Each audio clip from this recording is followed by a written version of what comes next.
UFC 300 is in the rear view mirror. And UFC Vegas 91 is about to be splattered on our windshields because we are coming at these bookies and we're going to... Yeah. How about that's always so annoying. People are like, we're going to smash these bookies. That's not us, but my name is Angelo. This is We Want Picks, and we're going to break down the entire UFC Vegas 91 fight card, giving you our picks, predictions, bets, and DraftKings plays. And we are going to smash. We're going to eat this week. We're getting it back from the bookies, boys, with a Z. There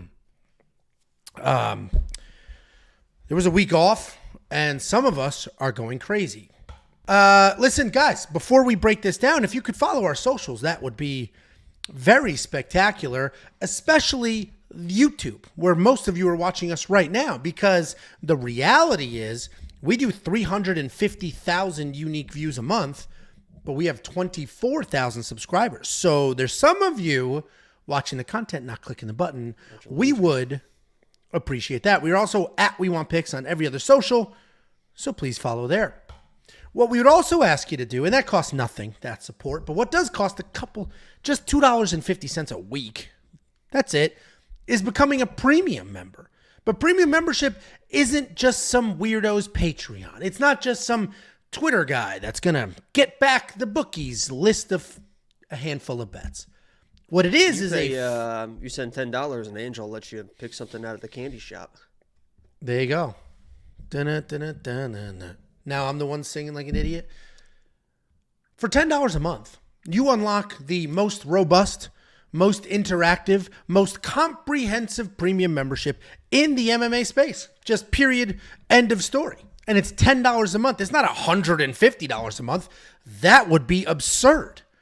$10 a month, WeWantPicks.com. Click Become a Member to the top. You are going to unlock things like the line movement tracker. You're going to unlock things like the detailed data metrics and analytics. Of course, you're going to get the picks. Balls and wieners. You're going to get the bets. I'm like pausing. Like, don't you watch Pat McAfee show? Like fucking. What? I thought we had I thought we had chemistry. Yeah, too late. It's too late. What a joke. I don't steal. I don't watch other shows. I don't steal from other shows. But you didn't have to make the same noise. You said something after I said something, so then I was like, oh, we're reading each other's. We're vibing. He's gonna get it. Shut the fuck up, Pacer game. No, you're not gonna do that this whole stream. That's gonna annoy everybody. Game too. And I got. You're also gonna get on it too. You're also going to get the best DraftKings ownership projections in the game. If you're a DraftKings fantasy player, you know how wildly important these projections are, and you are going to get them included. Why would you do? Please, honestly, I'll just shut this off. Like, you can't do that. It's not okay. Down, they hit an opening 3. It's not okay. That's not okay. Nobody else is watching that, and now there's God knows how many people just turned this on for the first time, and then that's what happens inside of 3 minutes. Not cool. The DraftKings ownership projections will be loaded into the DraftKings optimizer. You can build 150 lineups with just a click or two. And you're going to get far more than just myself. And I mean, if you're not going to do this, Jacob, you can just leave and I'll just do this myself, honestly.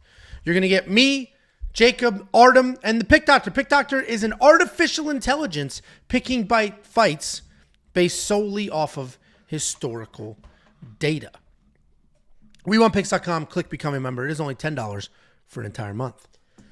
Do you have any words for the people that aren't just screaming curses? We're going to see that in the comments. Jacob is so annoying. I can't watch this anymore. Unsubscribe. You literally drive those. Nobody says that until you When say you it. Just screamed F in my ear as loud as you could. I went like this. I yelled like this. Not in the microphone.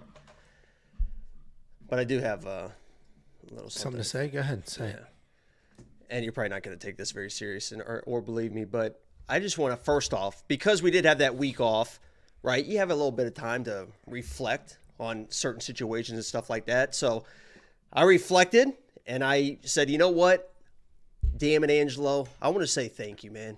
I want to say thank you for everything that you do on this channel, for our friendship, I mean, the work that you do for this channel, and this is 100% serious. I mean, it sounds then like why are there's you a saying setup. it with a smirk? It sounds like there's a setup coming, but I don't think nobody understands, and I think I do, but I probably don't even understand the work that you do behind the scenes for this channel to get it to where it was. You were a guy that we were friends, and you were like, "Do you want to do this podcast?" I was like, "Fucking, I guess." I don't really know anything about anything, but you included me, and here we are. And some things along the way I always wanted to do is obviously always show appreciation. Right? Always show gratitude, try to make people laugh, all that type of stuff. That's kind of the goals. But also enjoy the moments inside the moments, right? Me and you have goals that are like, whew, like crazy, and you just want to get there. But sometimes you got to really stop and enjoy kind of where you're at. And I know that you have a birthday coming up, and it's over a month now. And I didn't know when we were going to do this or what the right time was to do this. But to show my appreciation for you, for your friendship, everything you've done for me. When the tickets went on sale, I got 2 VIP tickets to UFC 303. No, you and me, and you and me are going to UFC. No, this 303. isn't true. I already got the hotels booked. I already This is like Tiffany, this is the a flights setup. booked. This is a setup. The flights No, booked. We're going to, and it's VIP tickets, VIP entrance. It's everything. UFC 303. You and me are going. So get excited. No, you didn't. See, I can't get excited because I don't believe you. This is obviously a fallacy. This is your stupid setup. What a nerd. Literally, we already, your ticket's already bought. She didn't buy your flight home because she didn't know when you want to leave. But we get there Wednesday afternoon. The convention's Thursday. Friday we can do the convention again. This is not the true. I don't VIP believe tickets. We have reserved seats at the ceremonial weigh-ins. We're gonna have a VIP entrance. Show me on the screen. Lower level seats with a. There's no way you spent. I'm not buying. There's no way you spent probably $10,000 on my birthday. There's no way you did that. I got a good deal on the hotels. I got a couple. Well, I'm couple bougie. rooms comped. But this There's is none. I don't believe this for 1 second. I know, but I just texted Tiffany. I just texted Tiffany. She didn't answer yet. I do swear on anything that we do have. Actually, I probably can't show you an email because most of the if you genuinely did that, then that is I literally we have VIP tickets. They went on sale last Friday at 2 p.m. I think, and I almost kicked you off of this stream 5 minutes ago. I know, and here, look at you now. No, I don't believe you. The reason I'm not reacting. Here you go. This doesn't have anything. I don't know. But you're just gonna take Big Don. This is a big Challenger VIP experience. That's wild. No way, dude. Then I gotta reimburse you or something. That's crazy, we're going, dude. Baby. That's crazy. I got you a separate room. I got the hotel room already booked. Like Yeah, I got us a room. Yeah. Dude, there's no way. The flight's already booked, so we're going, baby. I don't know what to do with this information because I still don't believe you. But if this is true, it's 100% true. So. This is beyond generous. Beyond you do generous. a lot for me, not just with this channel and everything, but I don't do it for you. I'm including you in everything that we're doing. I don't do this for you. That's a very different. It's a very different thing. What are we doing if we're not living? You know what I mean?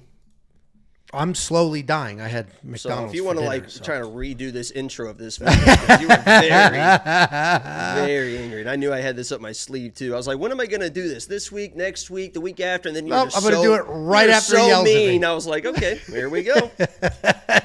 I actually showed up in a good mood, and then you screamed the F word as loud as you could at your microphone. I was like, I'm done with this kid. I am done with this kid. I'm kicking him off. And now I take all of that back. Listen, if this is, I actually can't process this right now.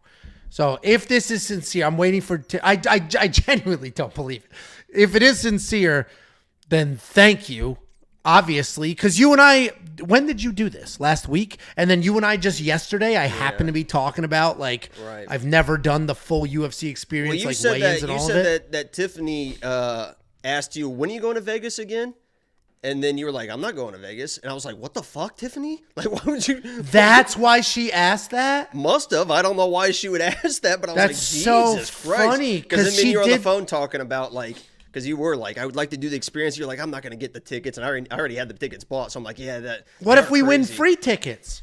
We might win free tickets in our We box. can sell them, and I'll take that cash if you don't mind.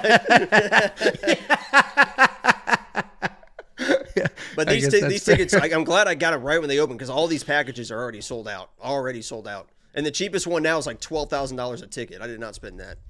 And the pricing wasn't as bad as you think, honestly. Because the tickets are lower level. We talked about it yesterday, what it cost. You were like, those seats I had for UFC. Well, they're not. That's what I'm saying. They're not those seats. They're lower level, but because when you buy these packages, they have to be in certain sections. And those seats would have been like fucking $8 or $9 grand a ticket. I didn't spend $8 or $9 grand a ticket. So, but we are going lower level. That's great. Well, listen. We get in Wednesday afternoon. Well, I mean, I don't know how to process this. If this is true, it's still on the fence. Tiffany just responded, huh? So we'll see. If this is true, then thank you. I don't know what to do. So thank you very much. I guess I'm buying all the drinks. So thank you. Well, it's VIP. It's all inclusive. Well, that's at the arena, not everything before that. And we have a reserved seats to the ceremony, and I think there's something... Holy shit, I'm going to see a Conor McGregor fight live? Then let me treat you to the Mike Tyson fight. You don't like the freak show fights, but a Mike Tyson fight is a bucket list item. Yeah, maybe. Yeah, let me treat you to a Mike Tyson fight. Yeah, I'm not... It's a different level of interest there. Maybe we'll just wait for a card that I'm interested in, and you can. Holy shit! She said yes, and I got your flights. Oh my god! This also means that here. You guys want to see some Italian guilt right now? This is amazing. I'm still processing it. And then Tiffany texted yes, and I got your flights. And the first thing I thought is, shit. Now I have to get her something very good for Mother's Day. like that. That is. Oh, there's the Italian. There's the Italian guilt for you. Holy shit! That's June 29th. June 29th. We're getting in on the 25th or 26th, I think. Shoof! Holy crap! Well, I genuinely appreciate you, and I will treat you. Someone said, "Let's rewind to the start so we can relive the moment where Jacob almost got fired." Holy shit, we just got $100 super chat. $100 super chat. Drinks on me at 303. Shout out Lock of the Week and you boys for coming through on UFC 300. Well, thank you, Critter. I appreciate that. Thank you, Jacob. Everybody's more than generous. I don't know what to. Thank you. I'm supposed to be like the old mean curmudgeon, and now everybody's being so nice to me for no reason, and I don't know what to do with this information. Holy shit. What's life if you're not living? You know what I mean? Well, thank you. I want to go upstairs and give the girls a hug. I was like, girls, get to bed. I got to go. Why would you come give me a fucking hug? We don't touch. And I was like, I rushed them. And it was special to me. I don't know if you remember that, but I helped. That's when everything changed. When we fought, everything changed. You really saw me in a different light after that. Very appreciative. Kind of forced to be physically. You guys think I'm doing? You think that this is Jacob Jacob? Way to go, Jacob, guys! I have to do shit like this, or it's not going well for me. So, well, I appreciate you beyond words that I can express on a live stream. We're not going to 303. Yeah. There it is. Fucking stupid. There it is. Fat piece of shit. Yeah, are you kidding me? I can't believe Tiffany actually said it's confirmed too. She was texting me. What do I say? It's a fucking. We're not going to 303. Dumbass. Those tickets are $10,000 a piece. Are you being serious? Shit! What a fucking idiot. Oh, you're being serious now? Suck it, motherfucker. Are we going or not? Oh, we're going. Okay. Let's go ahead. Let's go ahead and break down this fucking card, dude. Opening up. If we win those tickets. This just changed everything that I was about. I was about to eviscerate this card, as I have been for 2 weeks. I am now in a great mood, yeah. I'm now in a fantastic mood. And opening up the UFC Vegas 91 fight card, we have a spectacular matchup between Maheshate and Gabriel Benítez. Maheshate is 9-3 in his career, 3-2 in his last 5. And even though he's coming off back-to-back losses, he's still very young at only 24. And he's taking on the always durable, the always ready to fight Gabriel Benítez. He's 23-11 overall, 2-3 in his last 5, coming off a submission loss to Jim Miller just a few months ago. This is an interesting fight. The theme of this card is back in the win column or back out of the UFC. That is this card. There's a lot of people on this card fighting for their jobs. And that opens up the door to some exciting finishes. Remember the narrative when they upped the UFC 300 bonuses to $300,000 and people were like, bet the unders? This card has a similar vibe where they're not fighting for the bonus. They're literally fighting to stay in the UFC. Both Gabriel and Maheshate probably have some extra pressure on them. And it could be a good matchup because Maheshate is still very young. He's only 24. But he's composed. He takes his time. He's a fun, creative striker. He will hang out for a firefight or he'll stay on the outside and do a technical kickboxing Isn't 24 match. years old kind of surprising? I don't know why I thought that he was like a veteran or like a 28, 29. He's been 30. fighting in the UFC for a few years and he composes himself like a veteran. Like he's not like a sloppy doofus. Like he takes his time and does things. He will get into a firefight, though. What was that? I said he'll get into a firefight. Oh, I didn't say anything. I didn't. Okay. You said something about... Because I can kind of do whatever the fuck I want now, right? I'm not big on traveling, so... Oh, no, I have to stay home? No. You know what's funny is when, and this is a little bit off topic, but it's the same very topic. Off topic. I when I was texting Tiffany because I let her know about it, like the dates and stuff, just to make sure nothing was going on. Obviously, because I think ahead with that type of stuff. And I was like, I'm not buying his. I told her I was like, I'm not buying his flights because I don't know when he wants to arrive, and I don't know how many seats to buy. Oh wow! Okay, did she even get that joke? Oh, I think she thought it was pretty funny. I bet she did. She still laughs at that guy that said in the live chat that I was built like a turkey. She still laughs at that to this day. Either way, Maheshate is young. He can be exciting or he can be technical. If you stay in his face, if you back him up, that is where he struggles. He does very well moving forward, not as well backing up. He is coming off of a TKO loss to a very dangerous Vaishlev Borshev striker. He's taking on Gabriel Benítez. Gabriel Benítez is a very good kickboxer, specifically phenomenal kicks. We've talked about this many times over, but if you're new here, Gabriel Benítez has been heralded as having the heaviest, hardest leg kicks at American Kickboxing Academy. And this is a gym that includes heavyweights like Cain Velasquez, includes middleweights like Luke Rockhold. They had multiple champions, Daniel Cormier, and everybody said Gabriel Benítez is the hardest kicker in that gym. Takedown offense, what? I've never been there. Okay. Takedown defense is at 55%. Takedown offense is at 50%. But he does want to keep fights on their feet, and he does want to try to outdog you, out-technique you if he can in a technical kickboxing match. He has 2 takedowns in 14 fights. And that's because he has fallen in love with the knockout. He does have good BJJ. He does have decent wrestling if he needs it, but he doesn't even attempt anymore. He knocked a few people out, and that's what his career is now. I got to lean Maheshate here, but it is very low confidence. Gabriel Benítez is the better fighter. He just flat out is. And he did look really bad in his last fight against Jim Miller, but we know that happens sometimes, right? He came off a long layoff, and there are plenty of times where somebody comes off a long layoff, gets the crap beaten out of them, and then in their next fight, after they dusted off those cobwebs, in the next fight, they're closer to their old form. Maheshate is going to be the pick because he is younger, because he should be faster, and he could fight technical or a brawl. But Gabriel is the better fighter, and I'm just fading him at this point because of that last fight. But I can't bet on Maheshate here, even though he is the pick. What do you think, Jakey boy?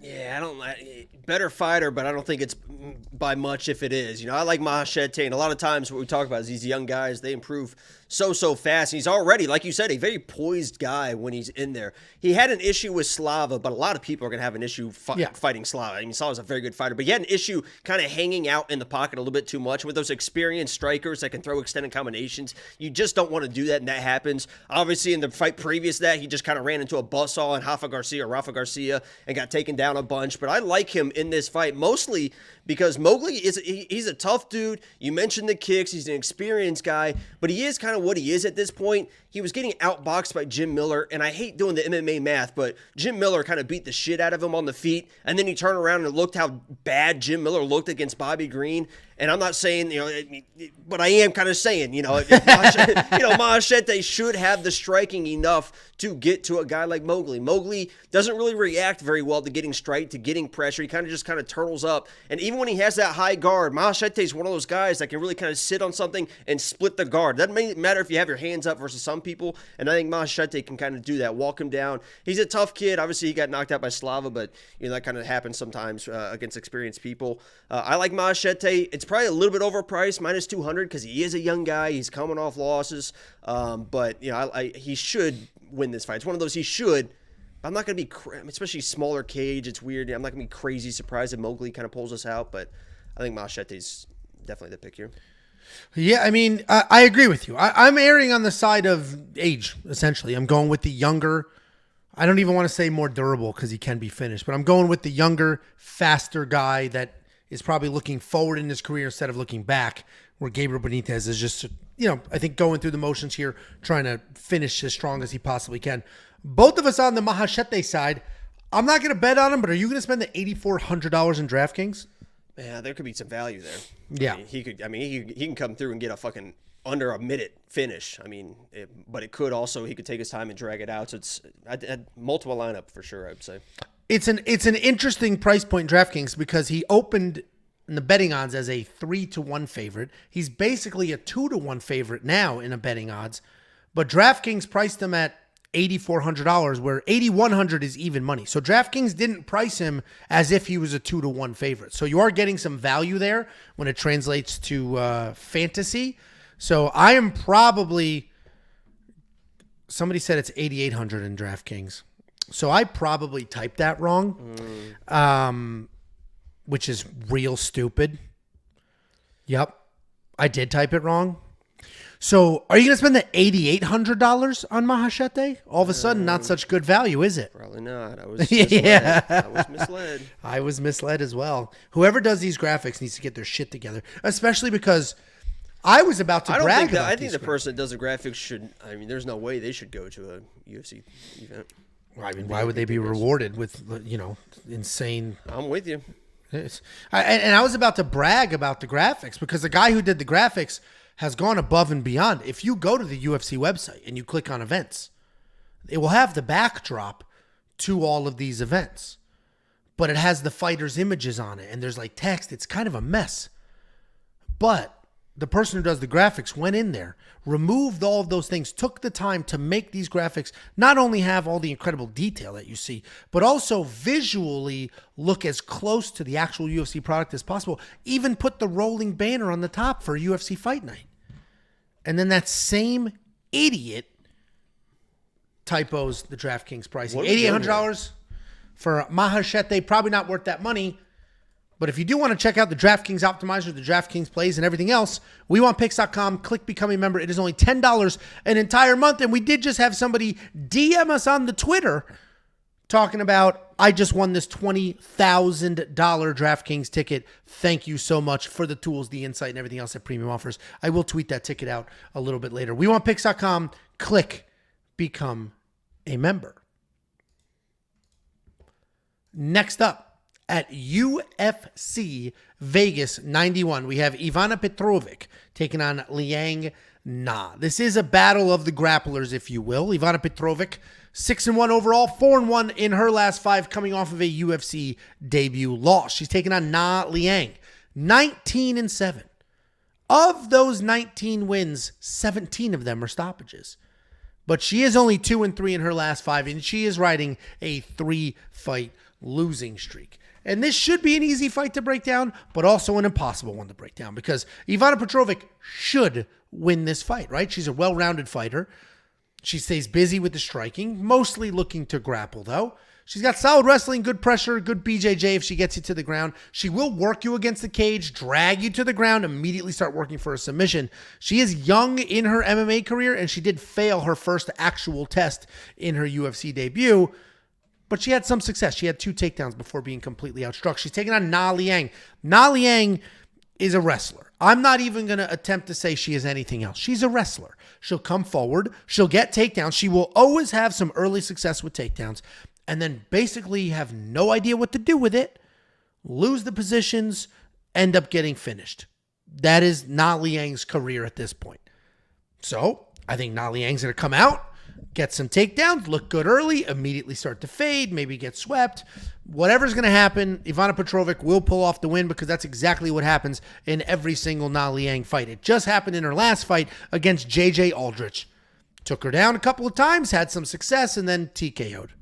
That's what this is going to look like, but I can't possibly spend minus 500. I can't possibly put down 5-1 odds on somebody who is also winless in the UFC and who will 100% lose the first few minutes of the first round at minimum. What do you think, Jakey boy?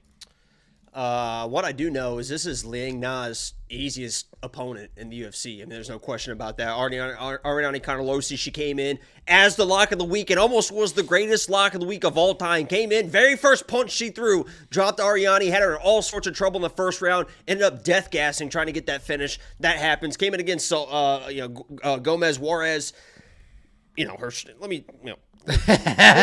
Na's striking is terrible, right? I mean, she is all gas, no brakes. Defensive striking is terrible. But on the ground, I'm telling you right now, she is a fucking problem. Even against JJ, she had JJ in some real issues. And JJ is probably 5 times the fighter that Ivana is. JJ's not great, but she is a very well-rounded fighter, knows what she's doing in all areas, a tough girl. I think she's 5 times the fighter Ivana is. And she had JJ in all sorts of issues. Now, what I don't love about Liang Na is she does go to that headlock, just muscle you, drag you down. She's a big, tall, strong girl for the division, 5'9", 125 pounds. I think she's listed 5'6" here, or 5'5" here, but she's 5'9". I'm trusting you, she's a big girl. Jesus, another typo? This can't be. She might be listed at 5'5", but she's definitely 5'9". Okay. I was going to say, she's definitely a big girl. But she has those headlock takedowns where you can get your back taken very easily with those. But if she gets it and she gets on the top, she's a fucking problem. And she's very, very aggressive early. I've seen Ivana kind of lose scrambles. And if you're losing scrambles against Liang Na, that's not a good situation. This girl is tenacious. I think there's value here. I would just probably play just the first round for Liang Na. There's no use in playing it after that because she's probably going to come and get crazy. She can't get knocked out. She has no defensive striking. She can get out grappled as well, but I think she comes in and causes a fucking problem. This is the easiest matchup she's had in the UFC. It's another grappler, and I think she's the better grappler, more aggressive grappler, and I think she's going to find a sub or kind of mount TKO on Ivana. What's crazy is, odds-wise, that's an absurd pick, meaning that's such a wild underdog, plus 430, or 375. But the reality is, she can win this fight. My pick is for Ivana because Liang Na just gives away these fights. Doesn't even matter what early success she has. She just chooses to lose. And so that's why I'm leading Ivana. But refuse to lose. She refuses to win. But Liang is definitely going to have some early success. Definitely going to get it to the ground. And to your point, she's the better grappler in what's probably a grappling matchup. I just don't trust her durability. You got any action on this? Oh, I've bet on Liang. There's no doubt about that. Well, if you want to check out Jacob's bet on this fight, WeWantPicks.com. Click Become a Member at the top. You're not just going to get his bets. You'll get his, mine, Artem's, Running Mouth MMA's. You also get the artificial intelligence that's picking fights based solely off historical data, and then the bet system that is being developed around the AI's picks and what that looks like. All of that, plus everything fantasy-related, WeWantPicks.com. Click Become a Member. It is only $10 for an entire month. $9,400 in DraftKings for Ivana Petrovic. The problem is anybody who has fought Liang Na has put up those numbers. The other problem is $6,800 for Liang Na looks pretty decent if she's going to get some early takedowns and have some success. So you're just going to have to pick your side on that one. Next up, at UFC Vegas 91, we have the newest addition to the card. James Llontop was originally supposed to fight Gabe Green. Gabe Green dropped. He is gone. He is out of here. And Chris Padilla is stepping up on short notice to replace him. It's about 4 or 5 days notice, something like that. Maybe a week. But either way, we have Chris Padilla, 14-6 in his career. He is 4-1 in his last 5, and he is stepping up on short notice, and he's taking on James Llontop. James Llontop is 14-2 in his career. He is 5-0 in his last 5, and he is riding a 12-fight win streak. This could be a very interesting fight. This could be a fun fight because James Llontop is a very experienced UFC debut, as is Chris Padilla. So we don't have 2 Contender Series guys that are 6-1 and 5-0. None of that. We have 2 guys that have full-blown careers at this point making their big show debut. James Llontop has 16 fights with 8 stoppages. And I've talked about this many times. I love seeing a mixed bag of finishes and decisions because I know he can go the distance, but I know that he can be dangerous as well. Okay. What the hell was I? Oh, and for a UFC debut, that is very important because I know he's not just going to fold if he doesn't immediately get a finish. I know that James Llontop can fight for a while. He doesn't really look for offensive takedowns very often, but if he is taken down, he's got solid grappling. Overall, he's a dangerous striker who can keep fights standing and avoid any problems on the ground. He's taking on Chris Padilla. I mentioned stepping up on basically a week's notice, and it seems to be a controversial signing. Chris is a pretty well-rounded guy. He's got mixed success on the local scene. He likes to come forward. He'll strike for just a little bit, look to clinch immediately, and then look to get this to the ground. He's not great at anything, but he's pretty good at everything. He does like to pressure forward. He is pretty durable. And I mentioned the controversial signing, and that's because for some reason the internet is loaded with complaints. Why would the UFC sign a guy that went 6-6 in his last 12 fights? Why is the UFC signing people like Chris Padilla who are 13-6 and not? And then they listed all these other people that seemingly are better prospects. It was a lot of typical Artem. He might have said that. Is a lot of people. No, you know what? Actually, about this fight is I was watching a Chris Padilla fight on YouTube, and there was one comment. Do you know who that one comment was? Was it Artem? It was Artem, all caps. War Taco. Did he just place that comment? Like, was it a new comment because he saw he got signed to the UFC and then he was like, yes, engagement guy. Fucking nerd. Well, Artem will be rooting for Chris Padilla, and that may be on deaf ears because I don't think Chris Padilla is going to win this fight. I think James Llontop is too durable.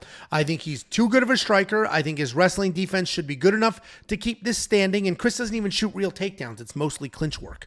So I think James Llontop is going to win this fight. I don't know what the odds are this minute. These odds basically dropped today. I saw he was minus 350. I don't know if they've moved since then, but I'm on the Llontop side. I think he gets it done, not to mention he was the guy in the full camp to begin with, and he was supposed to fight a UFC veteran in Gabe Green. What do you think, Cheeky boy? Yeah, this guy, Llontop, he probably is the better fighter. He's the guy that probably does belong in the UFC. He's got decent striking, decent wrestling, decent grappling. But when I'm watching this guy, I don't see anything that really stands out. And I see these odds at minus 350. And yeah, he probably should be the better fighter. But this Chris Padilla dude is a pretty tough dude. And I think this fight is very similar. They're both kind of low output. Right? They want to kind of sit on shots a little bit more. They both can get hit. They both can get taken down. I think this could end up being a close fight. I don't see the value in minus 300, minus 350 in James Llontop, but I mean, he should win. He's going to be my pick. He's the better fighter here, but when I watch him, I don't see anything that's like, oh, wow, he does this really well. I mean, he's a very good, solid guy with decent power, but yeah, I'm not seeing anything that's like making me feel real good about laying minus 350 on him. No, and he's a UFC debut. And the only thing that does bring me some comfort in his debut status here is the 8 stoppages, but then a whole bunch of decisions as well. The decisions are helping. He's perfectly fine with just kind of dun-dun-dun and landing enough shots and having enough volume. And it seems like he understands what's going on in a fight. Yeah. He's not going to like fall behind with this lack of volume. But, I agree. He's definitely one of those guys that can just be there. Yeah, and I like, we've been burned many times with some of these hot prospect, killer striker, contender series guys coming into UFC. So that's why I appreciate somebody like a James, who I know won't just fold if he doesn't have early success striking. Is that Peru? We don't have... What? What did you just yell? Is that Peru? The flag? Yeah, maybe. I don't know. Don't you do fun with flags with Sheldon Cooper? Now say that again. Some people will get that joke. James' pricing remains the same. He may be some of the better value in DraftKings because he was in an even fight with Gabe Green, a very close competitive fight. Now, as we all know, he has a short notice UFC debut. He's almost a 4-1 favorite, and DraftKings does not adjust their salaries for the person who stayed on the card. So James Llontop will remain at $8,200. Chris Padilla will probably be in the 6-something price range when his pricing drops, but you're going to get an almost 4-1 favorite at almost even DraftKings money. I do think you should probably have a little bit of that in your lineup. If you want to check out everything else that we do, the incredible features and functionality of the website, everything that Premium has for you, not only the bets, but the picks, the tools, and everything else, WeWantPicks.com. Click Become a Member. It is only $10 for an entire month. Somebody asked about the safety parlay. I don't have one up yet, just keeping a closer eye on these things. Probably a mixed bag between money line and round line. I'm just going to have to take a closer look and wait it out. I was hoping to see what the odds would be for this fight. Liang, submission. Rani, Yahya, submission. Safety parlay, there you go. There you go. A plus 4,500 safety parlay. There you go. Well, can't wait to run this one back. Next up at UFC Vegas 91, we have the sawed-off, what's her name? The sawed-off what? I always mess it up. Marnic Man is the sawed-off. It starts with an M, I think. It's not the sawed-off shorty. Or Savage. Sawed-off Savage, yeah. Savage. We have the... That's a barking sound, not a chainsaw sound. We have the 5'0" sawed-off Savage, Marnic Man, taking on Ketlen Souza. And that is why she's the sawed-off Savage. That's the nickname. She's so short, it's as if somebody sawed her in half. But Marnic Man is 6-2 in her career.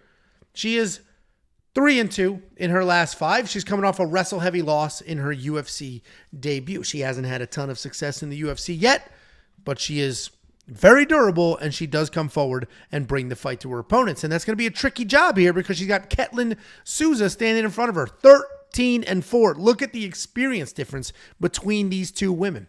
13-4 on the Ketlen Souza side. She is 4-1 in her last 5, and she is coming off a submission loss in her UFC debut.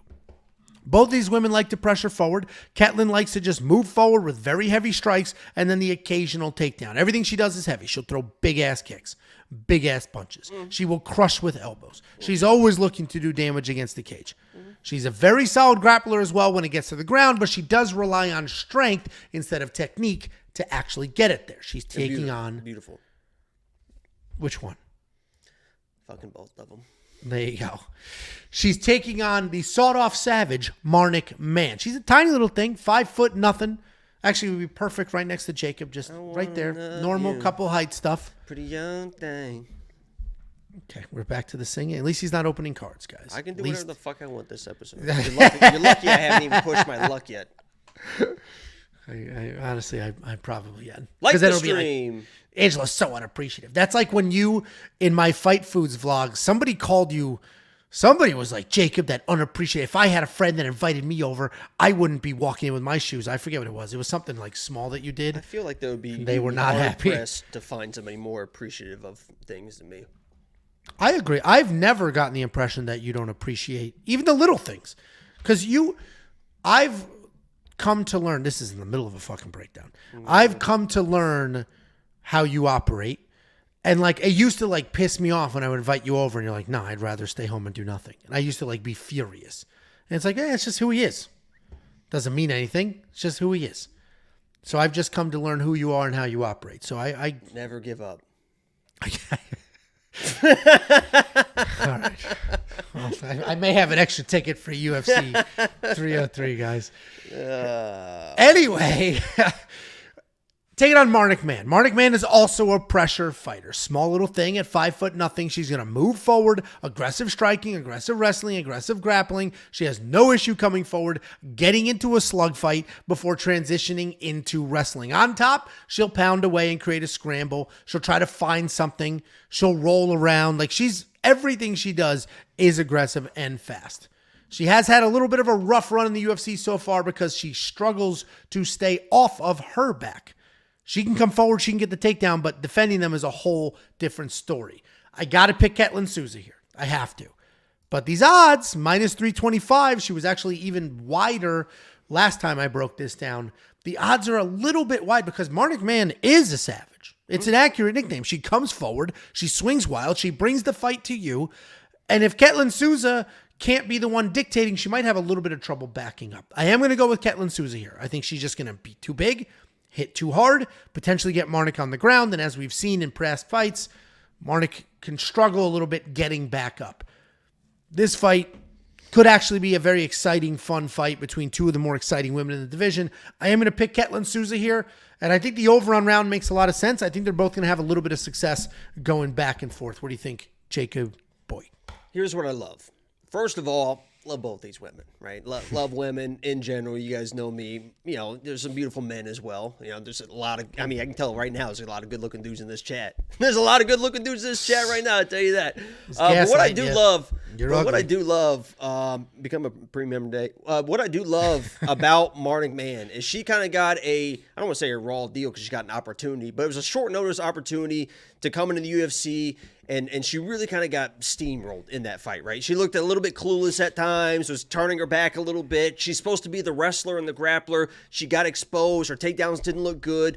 But if you look, and I did, and if you look at her Instagram, which I go through everyone's Instagram, I go up and down, back and forth, old stories, new stories. I'm DMing where I'm swapping pictures with these people. I'm doing whatever I can for you guys. When I'm looking at Marnic Mann's Instagram, she looks like somebody that didn't just get a ticket to the UFC and was like, oh, I'm here, you know, and I'm just going to keep doing the best I can. If you look at her Instagram, she is completely different from that picture right there. I'll show you. I mean, I got it up. Oh, just happen to have it up. I open, I unlock my phone or whatever. But she seems like one of these people that understands what she was given, right?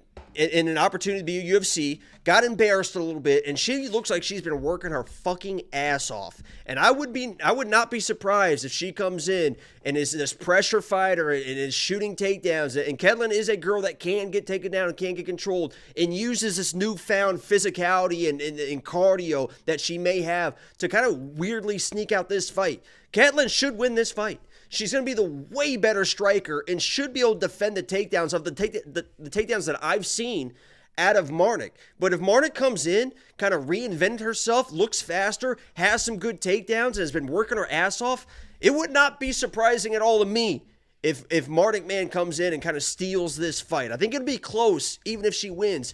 But I would not be surprised. But I do like Ketlen. I think she's going to win.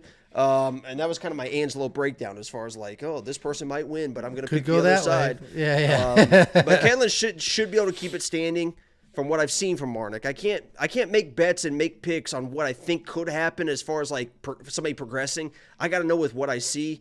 I don't think she's going to have the takedowns to get to the ground. She's going to struggle on the feet. So I'm going Ketlen here, but it looks like Marnic's been working her ass off. Yeah, I agree with you. It was a short notice UFC step up. I did go there when I posted all the pictures. But I do agree that she is better than that short notice UFC debut. She is better than that for sure.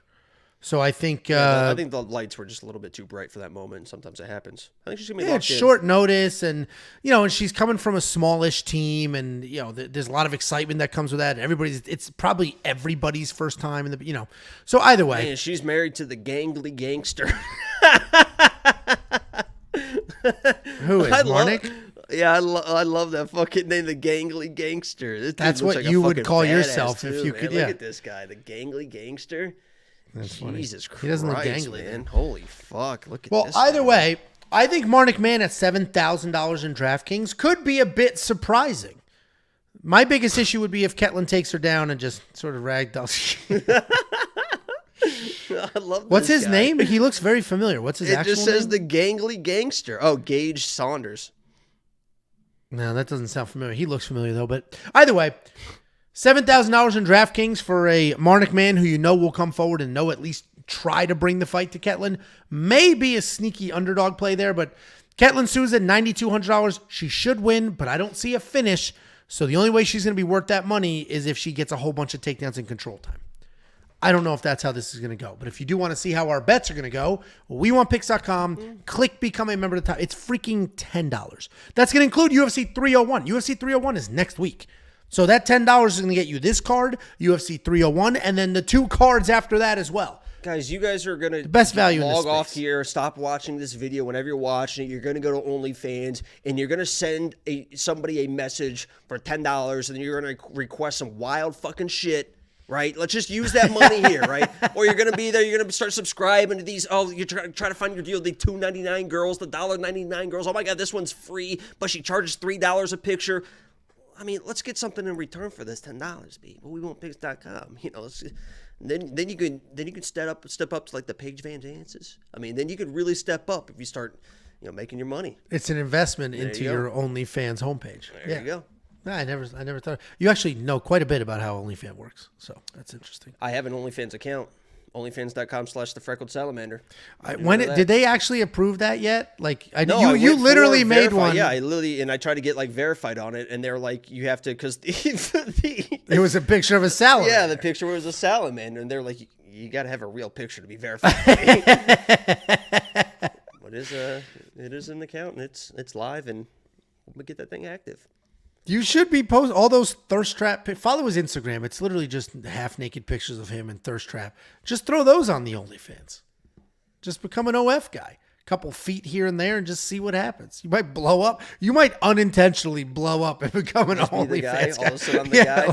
Out of nowhere. Out of absolutely I know there's nowhere. a few reasons I know why that could happen. Why? Just a big old. Oof. Prove it. Next up at UFC Vegas 91, we have Don'Tale Mayes taking on Caio Machado in what seems to be a hotly debated fight. We got Don'Tale Mayes, 10-6 overall, 2-2-1 in his last 5. He's coming off a decision loss to Rodrigo Nascimento. He's taking on Caio Machado, 8-2 overall, 4-1 in his last 5. Coming off the decision loss to Mick Parkin in his UFC debut. This is an interesting fight because the line movement on this has been spectacular. While you see here, the opening was -110, and currently Don'Tale is -105. There have been some giant swings in the mix there. At one point, Don'Tale Mayes immediately swung up. They dropped the odds. He immediately became a huge favorite. And then he dropped back down to the underdog. And I could understand that initial burst potentially, but I would never bet on that because Don'Tale Mayes has more UFC experience. We've seen him wrestle occasionally. Occasionally, you're going to get tricked by his stats because he does have 7 takedowns in the UFC, but they were pretty much all from one fight. But he was just outstruck by Rodrigo Nascimento. He did defend a few takedowns, but he was outstruck by Rodrigo Nascimento. He does move forward. He does have good fight-ending power, and he'll just bomb overhands and throw out some leg kicks. He's taking on Caio Machado. Caio Machado, I keep saying when I break him down, he's this newer generation of heavyweight where he does not have the big one-punch knockout power. He doesn't have it. What he does have is some light footwork, some solid technique. He'll dance around. He'll throw the jab out there. He'll stay at range. He'll strike there. And then he will also work in some of his own takedowns and some of his own grappling. He's got good clinch work, good takedowns, underrated BJJ. He is coming off that loss to Mick Parkin, and that's where some controversy is as well. Because a lot of people think he won that fight. A lot of people think Mick was robbed, that Caio Machado won that fight, even though that they ruled it a loss for him. But I think Mick did enough because of those 3 takedowns. You guys know I absolutely love takedowns in control time. If you think Don'Tale buying me tickets doesn't make you like you're not my sugar daddy. Okay, so I don't owe you anything. You have a regular King room. I upgraded me to the Strip View. King. What's the hotel? Is it a Marriott? I'm not gonna dox our hotel, Angelo. We'll be at the New York. I guess that's where all the fighters stays at the New York. Is it? So hopefully we'll run into some people. Yeah. Cool beans. I gotta up my We Want Picks merch game. Either way, if you're picking Don'Tale Mayes, it's because you either think he's going to land big one-punch power, or you're going to go back 4 fights into his career and he's going to turn into a wrestler again. I don't think either one of those things happen. I think Caio Machado wins this fight. And when I picked him to win a few weeks ago, he was a 2-1 underdog. Don'Tale Mayes was a 2-1 favorite 2 weeks ago. And I sat here with the exact same breakdown and the exact same pick saying, that's crazy. That's crazy. He has an experience advantage. Sure, he does have more power, but Caio Machado is the better striker in general. I think he can stay busy. I think he can avoid any big power, and I think he can defend the takedown. So Caio Machado is absolutely going to be the pick here. I was hoping for a 1.5 round line because they're heavyweights, but we weren't lucky enough to get that. But I am on the Caio Machado side, and while Don'Tale Mayes is the more dangerous guy, I think Caio is durable enough and has good enough foot movement to avoid any problems. What do you think, Jakey boy? Yeah, this is probably one of my least confident picks on this card because I just really don't know who Caio is. I know who Don'Tale is. I mean, Don'Tale is a guy that is pretty durable. He's got okay power, not great power for a heavyweight, but if you just kind of stand and trade with him and you don't have crazy power, he's going to be in a lot of those fights. He's going to win some, he's going to lose some because he's not the cleanest striker, but he's going to be around, right? I mean, he's definitely not a pussy, and he can get taken down and controlled. But I don't know if Caio's going to be that guy. But Caio was supposed to be this guy that was coming in as kind of like this hot-ish prospect, was really kind of what I thought was given a little bit of a layup to a guy like Mick Parkin, who I thought Caio was supposed to win that fight, not only with his grappling, but then he ended up getting out-grappled himself by Mick Parkin, but also with his boxing. And you see flashes of it, right? When he kind of locks in and brings this pressure, because he's known, or he calls himself this guy that's supposed to be able to break people, right? Oh, I break people. I get better as the fight goes. He's this confident dude, and he likes having fun. But a lot of times in there, he's kind of like being lackadaisical. He's having fun. He's not doing what he needs to do.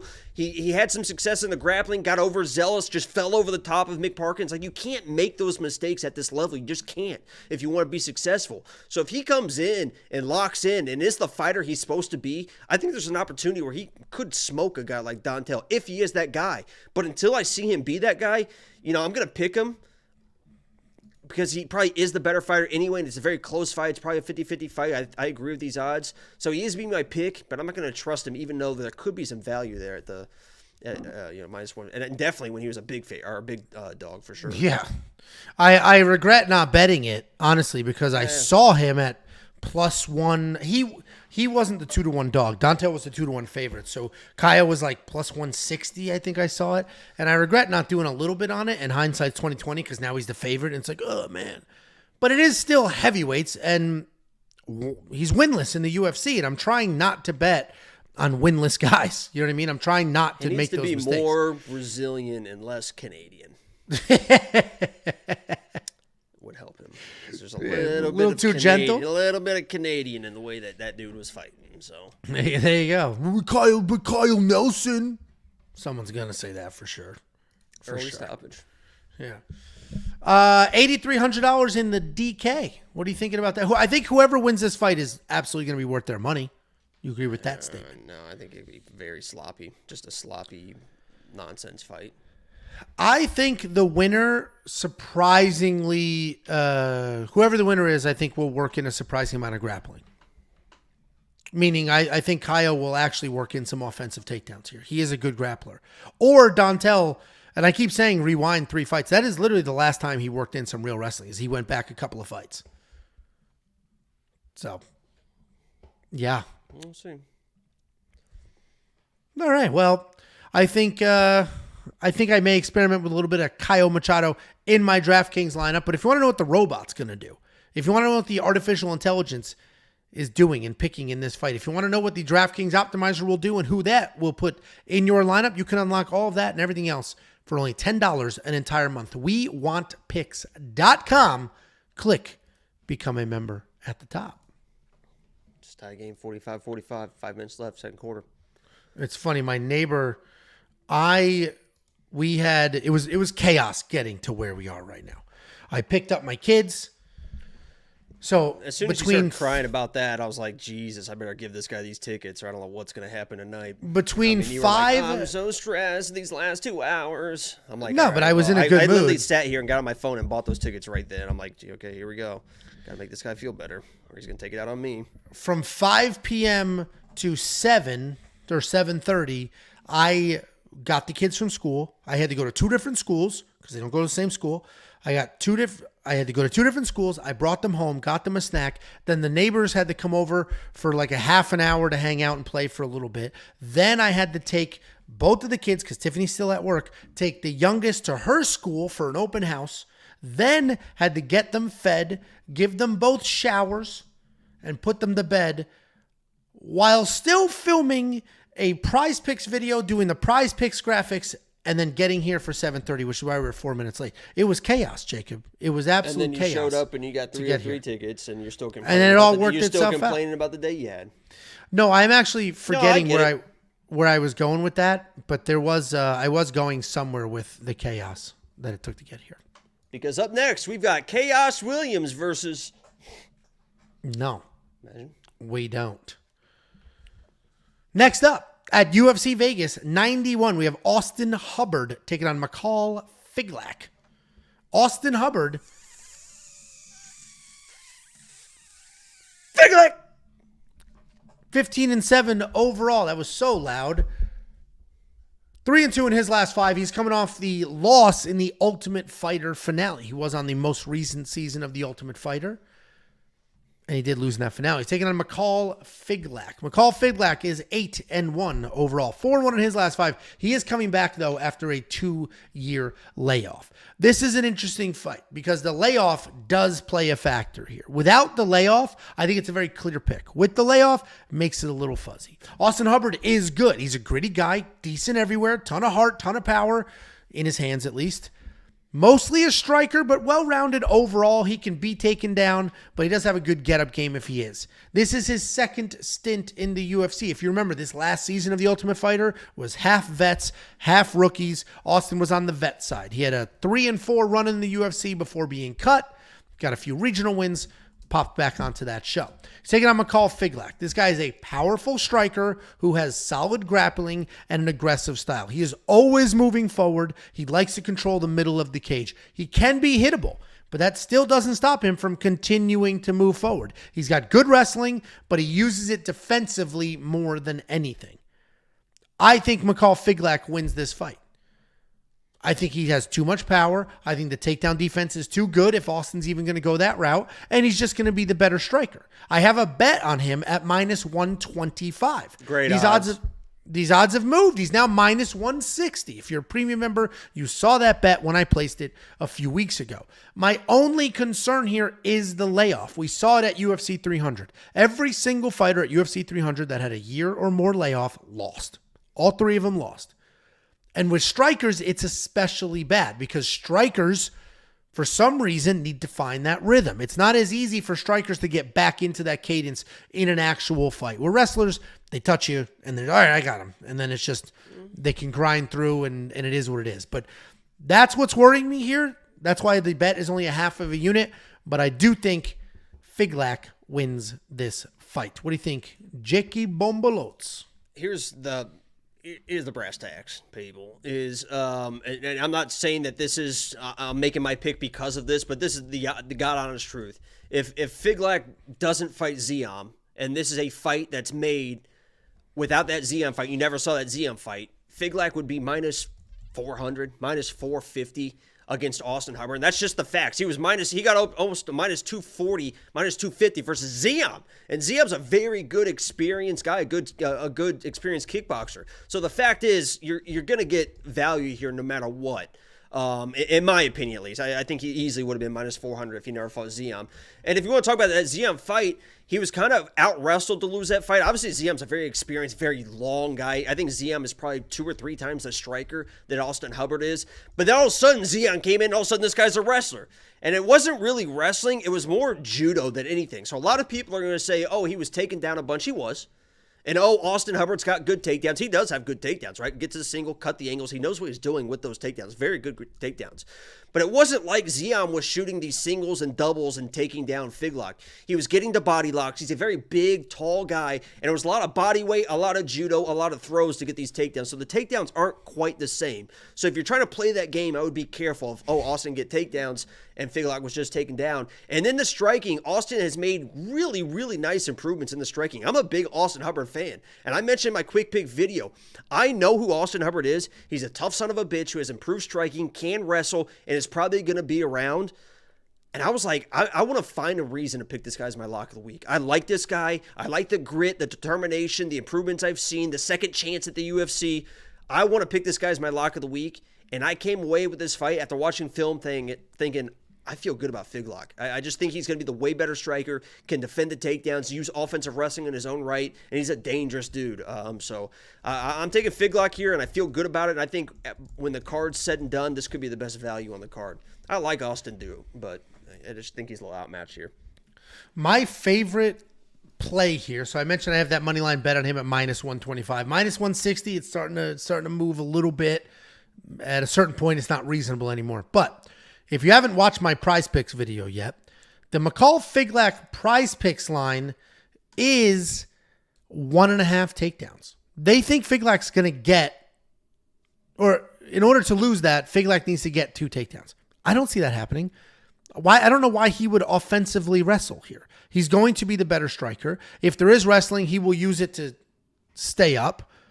So I love that line. If you want to check out that Prize Picks video, check it out. I have a couple other plays in there as well, but go hit that up. That's one of my favorite lines on this is Michal Figlak under 1.5 takedowns. And if you sign up for Prize Picks using promo code WWP, not only will we make a couple of dollars, they will give you free money to play. So take the free money, build an entry with that. Yes, small red boy. Yeah, you can't Indian give it. It's too late. You gave the gift. You can't take it back. I'm looking at this, and I'm not seeing your name on any of this. I see my name, but well, the flight's booked, so. Well, I guess you can go to the convention and then sit at a bar and fucking watch it. I'll go by my goddamn self then. I forgot what the fuck I was gonna say, dumbass. Great. No, Figlak came in as an undefeated guy, as a kind of a big favorite versus Ziam. I fully believe that he thought he was going to smoke Ziam, a confident dude. Ran into some issues early, was kind of getting bullied a little bit, but this dude never quit either. A lot of these times you see these young prospects, the first time they're challenged, they will just fold, they will quit. In that third round, this dude was busting his ass to try to win these scrambles, to try to find a finish in that fight. That's what really sold me on Figlak. He's not like these, oh my God, things aren't going right, I'm panicking, I'm losing, like a fucking Mike Malott or any of that shit. What a loser, dude. There was 10 seconds left. I mean, he was trying to adjust. He was losing the striking, so he tried to go to the wrestling. I mean, he was trying to make adjustments to do everything he could to win that fight, and I like that. That Mike Malott thing, all time loss. What a especially because you knew 10 seconds. Yeah, you knew you were going to win that fight if you just fucking survive, or at least a draw, I guess. What a joke. What a quitter. He should quit. He didn't even try to sell it either. Look how annoyed you got. I'm so annoyed right now. And all he didn't even try to sell it like Jalen Turner, like covered up, and you know the ref's about to stop the fight. The ref stops the fight, and then they look at the ref like, "Oh, no, it was fine." Like, no, you were just laying there. And Mike Malott didn't even try to sell it. Like, "Oh, I'm fine." Like, what? He just like laid there like, "Oh, I'm a fucking idiot." Yeah, dude, that was bad. Because not even like if he was getting his ass kicked the whole time, fine. He was dominating that fight, and then it got a little bit tough, and that's what happens. What a joke. Anyway, oh, God, I'm so annoyed at that. $7,800 for Austen Hubbard, $8,400 for Figlak. I do think Figlak wins this fight, but I don't know. I think Austen may be the better value here because if somebody is going to work in the grappling, it will be him. And as we know, takedowns are 5 points each. And if Austen Hubbard gets the wrestling going, he could actually put up some decent points here, where Figlak will likely win this on his feet. I don't think he's going to finish Austen Hubbard, but I do think he'll be a little quicker to the jab, a little quicker to the overhand, beat him up a little bit. And as we know, these Vegas judges hate wrestling. Wrestling doesn't matter anymore. It's not part of the equation. This is the Ultimate Kickboxing Championship. So even if Austen Hubbard gets a few takedowns. That, huh? Oh, I hate how they score fights now. Even if Austen Hubbard gets a few takedowns, they won't care. It's all going to be what Michal does. If he gets a little bit of a bloody nose out of Austen, they'll give him the decision. So I am comfortable with the Michal side, but DraftKings-wise, $7,800, Austen Hubbard might score a couple of points. If you want to check out every single thing that we do, if you just want to support the show, if you appreciate what we do for you week in and week out, become a premium member. It's only $10 for an entire month. We have UFC 301 next week. So for that $10, you're going to get this card, UFC 301, and the 2 cards after that. $10 a month, $2.50 per event. WeWantPicks.com. Click Become a Member at the top.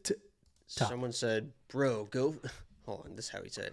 Bro, go fight yourself in UFC. Don't call fighters a joke. You have 0 fights. That's very disrespectful. Should respect everyone who goes in pro fight. Motherfucker, I've got a fight under my belt. I've got a fight under my belt, so I can say whatever the fuck I want. That is such a, it's a funny, listen, I understand the sentiment. I get the sentiment. But it's only in MMA that people do this. Because I don't see people complaining at ESPN analysts when they say a football player is slow. Bro, he's faster than you. They're not putting their life on the line. Like literally are. Yeah, like you will have a longer, better life as a professional fighter than you will as an NFL player.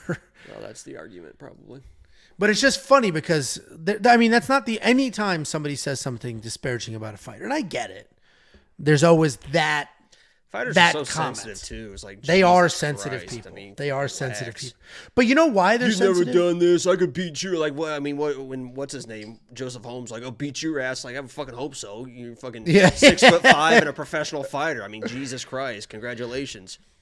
Well, what is funny about that is, and obviously I managed fighters for years and had very good fighters that were very good friends. So I've spent a lot of time with them. Not all of them are quick to not laugh at themselves, like take everything a little too serious.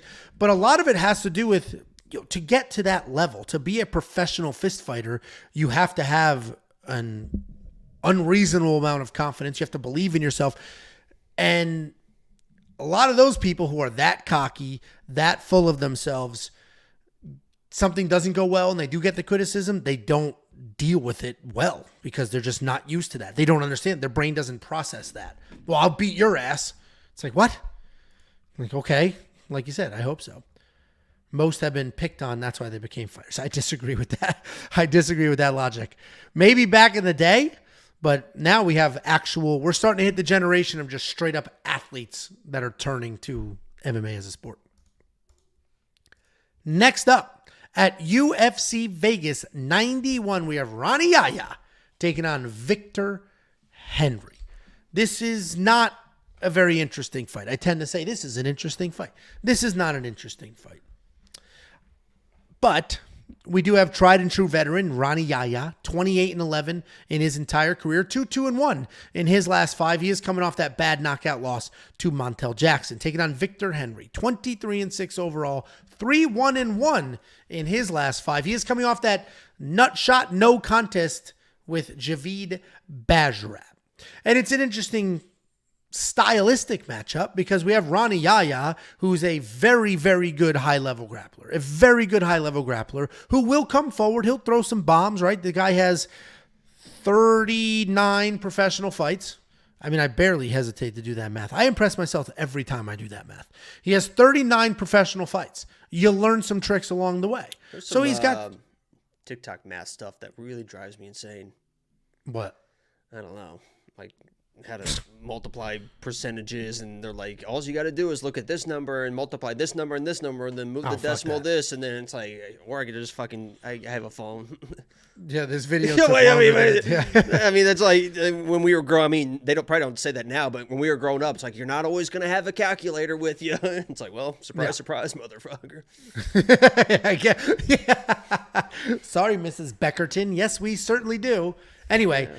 Rani Yahya has learned some things along the way. While he started as just a straight up heads down, can't do anything else grappler, he's got some decent striking. He'll bomb. There's a little bit of power there, but he is obviously a relentless grappler. He's averaging handful of takedowns per fight. His takedown accuracy is low at 32%, but that's because he's just nonstop shooting takedowns. And to get 3 per fight is impressive. The problem is he's a little older and he finally started looking old. He was just knocked out by Montel Jackson, was a little slow to get going and a little chinny once it did get going. He's taking on Victor, bless you, Henry. Victor Henry is a come-forward striker. He's got a wide variety of attacks. He'll plot forward. He'll use good head movement, try to avoid some big stuff, and then let his hands go.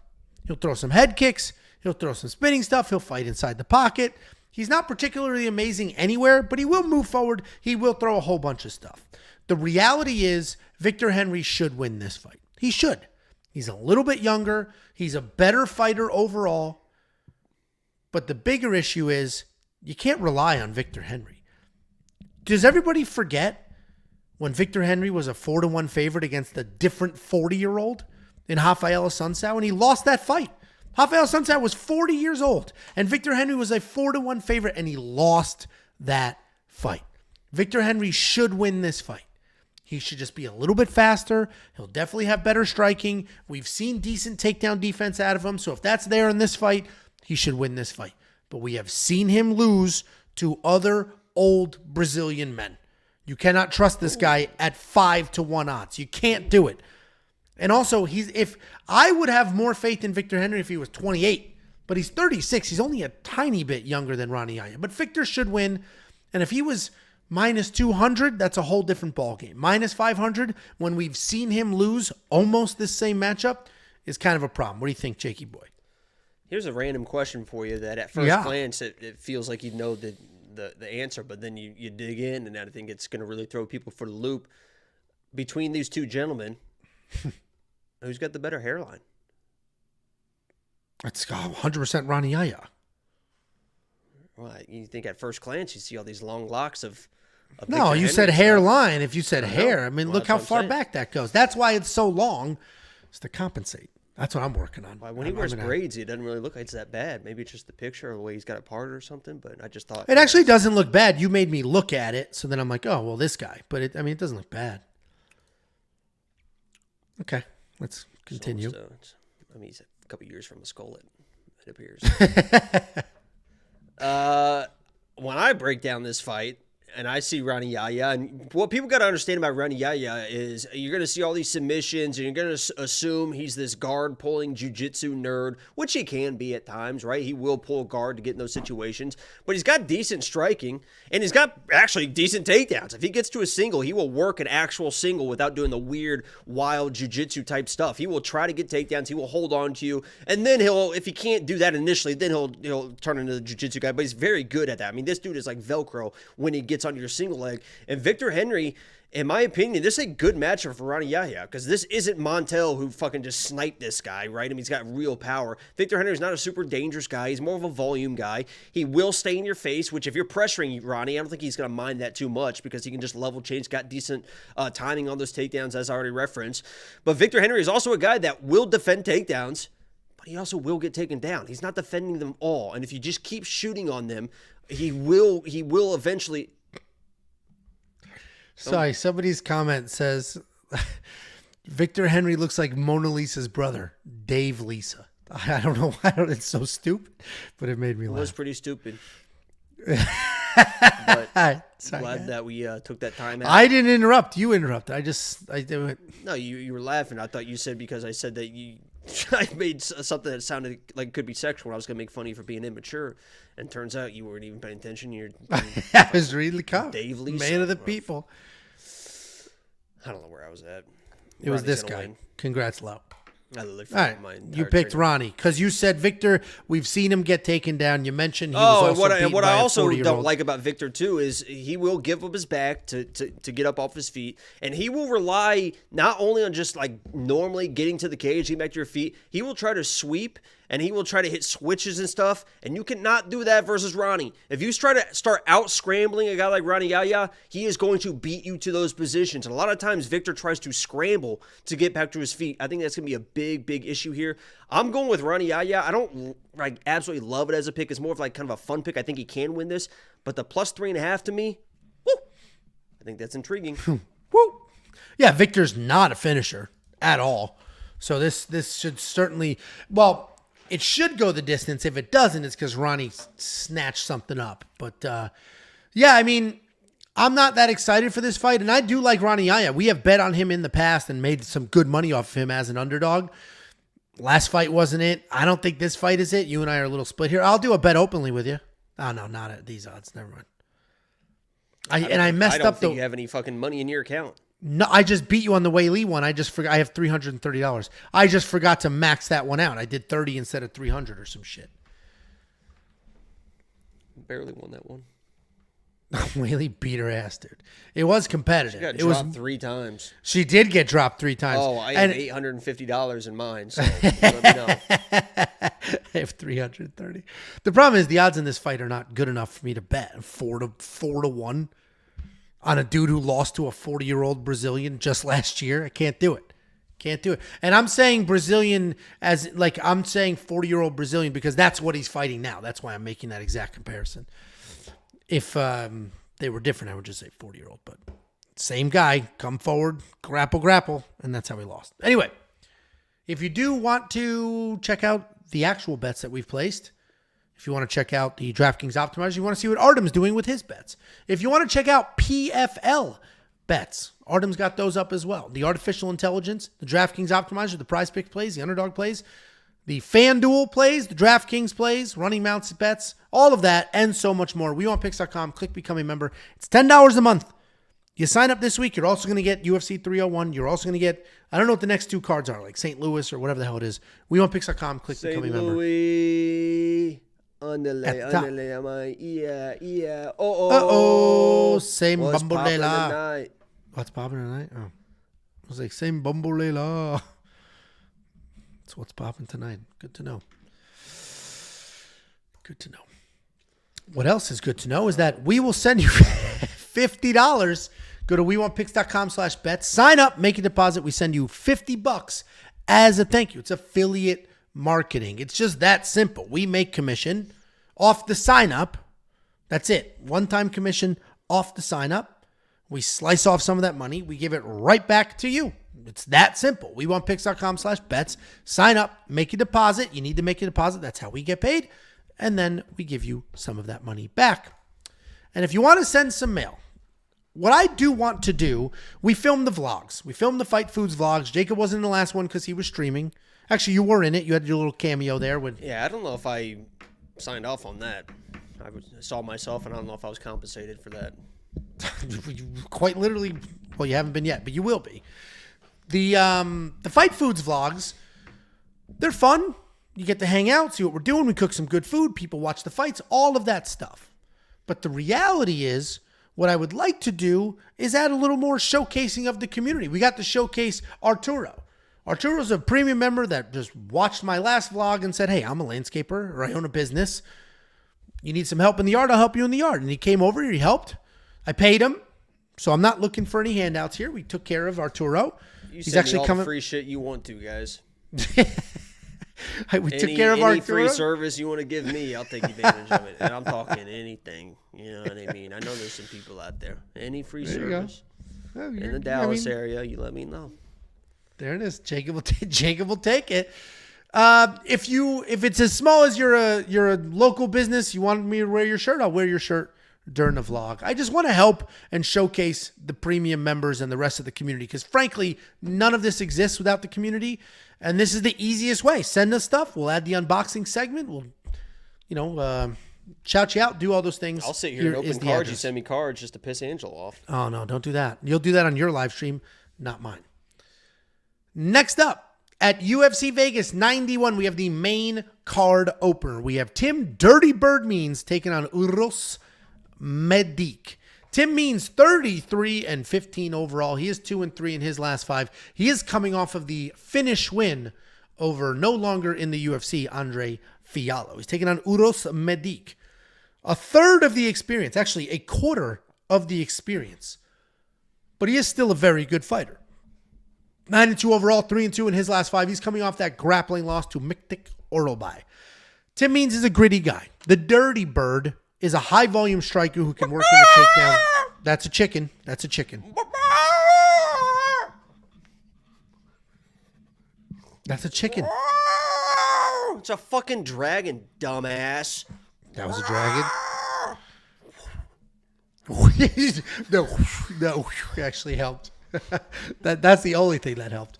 Either way, Tim Dirty Bird, not Dirty Dragon means, is a gritty, high-volume striker. He can work in a takedown if he needs to. He's got that tricky karate style, so he's constantly switching stances, give people a hard time.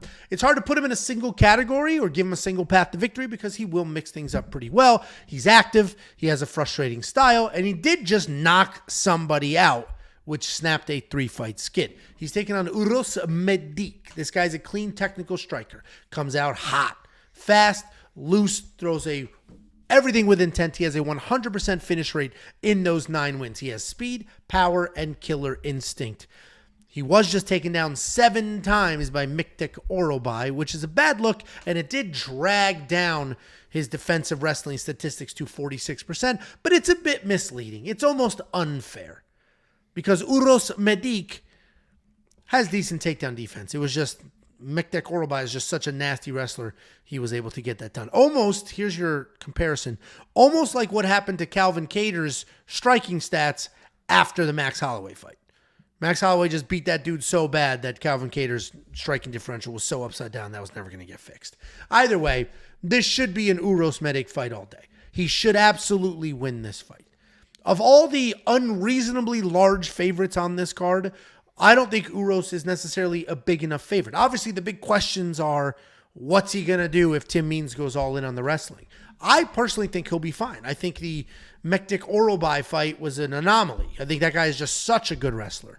I think Uros will be totally fine with Tim Means' striking style, with the constant stance switches. Tim Means' hands are a little lower than they should be, and we know Uros has very genuine finishing power, not to mention Tim Means is 40 years old, and he just beat a guy that is no longer in the UFC. Uros Medic all day long, and frankly, he's actually decent value at these odds. The big question is certainly going to be the takedown defense.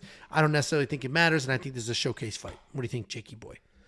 Yeah, I think that Uros should win this fight, but I do worry, and I don't agree with the odds should be wider because I fully respect a guy like the Dirty Bird Tim Means. Lock of the week in his last fight.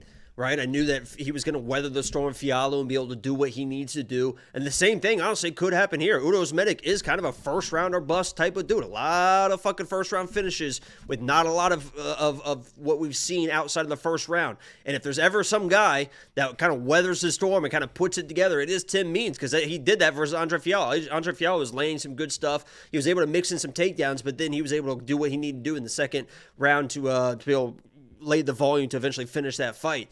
Uros is going to be the better striker. He should be able to land. I agree. I'm not really worried about the wrestling of Tim Means. And honestly, Oralbay? What the fuck is that? Oralbay.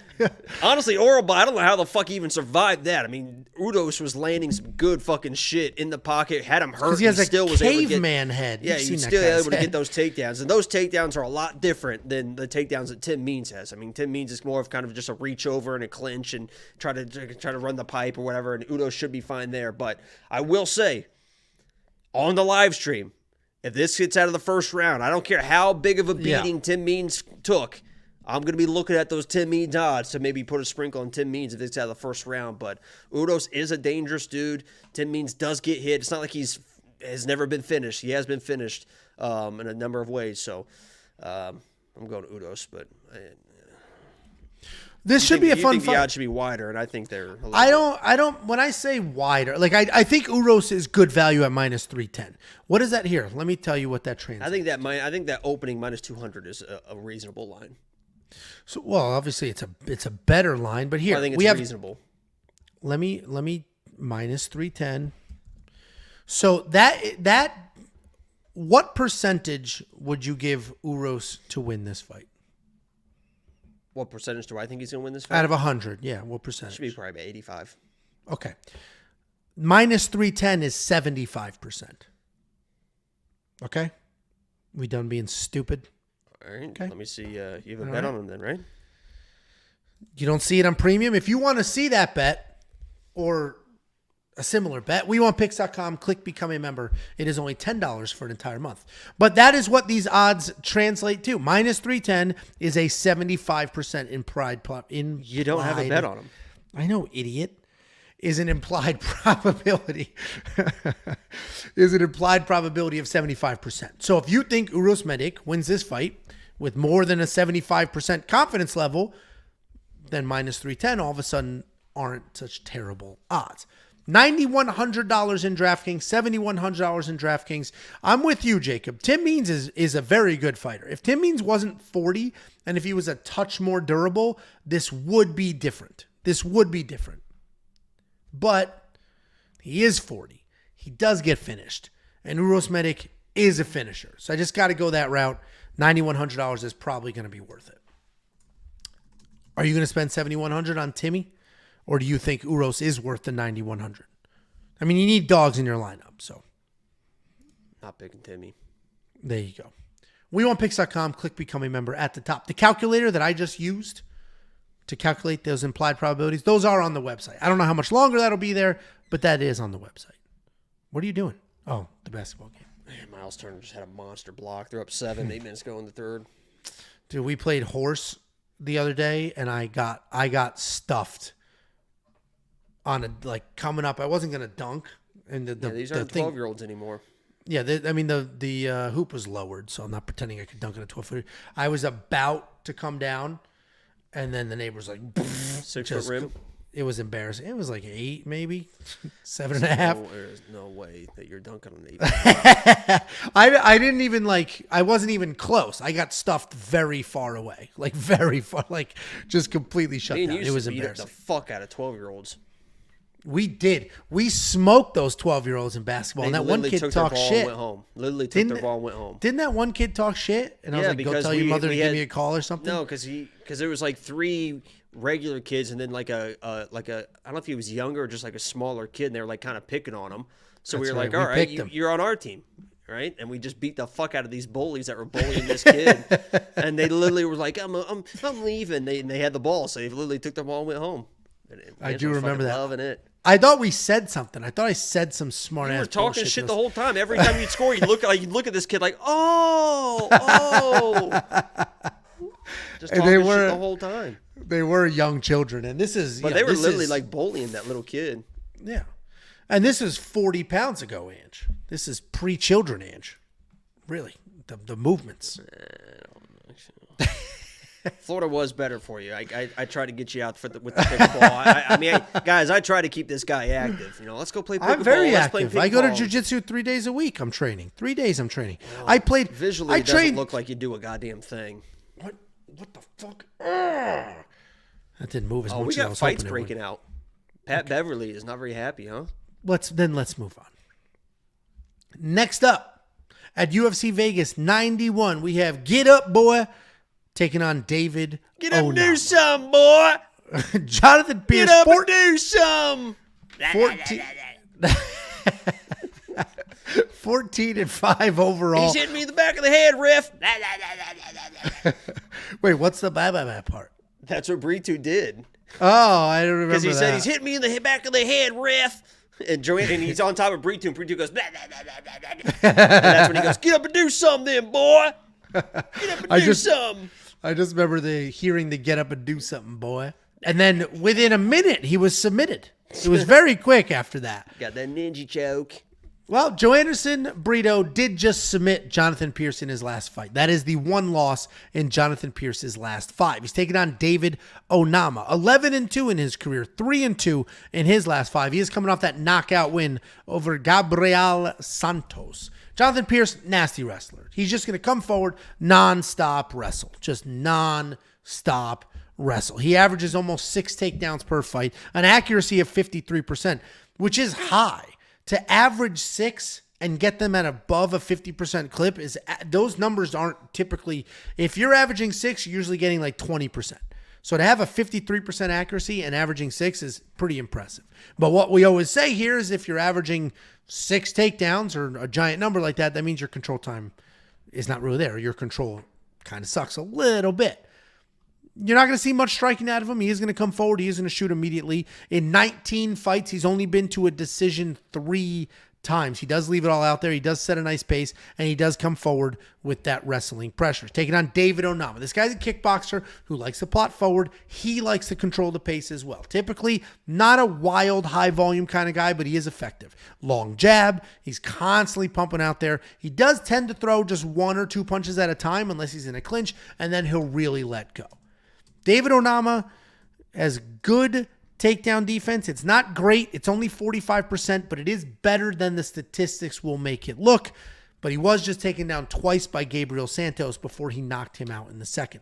The reality is David Onama is a very good underdog on this card, but I like Jonathan Pearce to win. I have a half a unit on him. I got it at minus 140. And I just think it's literally nonstop wrestling. I don't think he's going to finish Onama. I think he's just going to nonstop wrestle and then grab that decision. The only thing that worries me is that Vegas hates wrestling. What do you think, Jakey boy? Hold on a second. I went to you. What do you think, Jakey? Yeah, I'm getting this bet openly. Get going here. How much do you have in your account, you said? $330. All right, let's make this for 300. That's going to be, I just mean 200. Actually, let's just do 200. And that's going to be $306 on your side. Okay. So I'm going to create this bet, and we'll send it over because I know for a fact that David Onama is going to win this fight. Listen, I know both these guys very well. Both these guys, surprisingly, you would think with this breakdown that I would be biased for David Onama. Oh, my God, he's probably a former lock of the week, and that's why he likes him.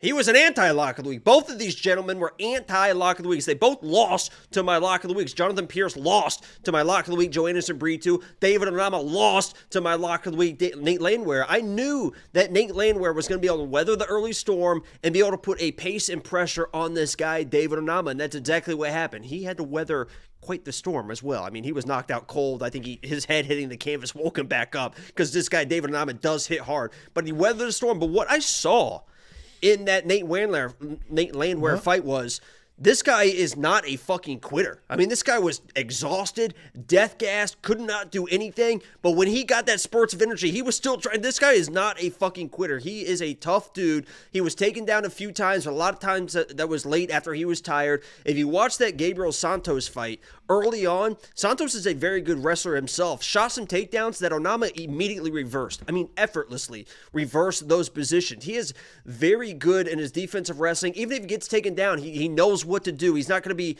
you would think these strikers, these powerful strikers, once they're flat on their back, it's like, oh no, they're going to be lost. He knows what he's doing. He was in a body triangle against Santos, easily just reversed the position, ended up on top. He doesn't panic in those situations. Now he's at Factory X, and they've really kind of molded him into a more, I would say, a longevity type fighter. He's much more patient. With James Krause, I think they were chasing the first round finish money. He came in like a bat out of hell. A lot of these fights throw him very heavy. Now, and he mentioned it before, now he waits for the KO shots to find themselves.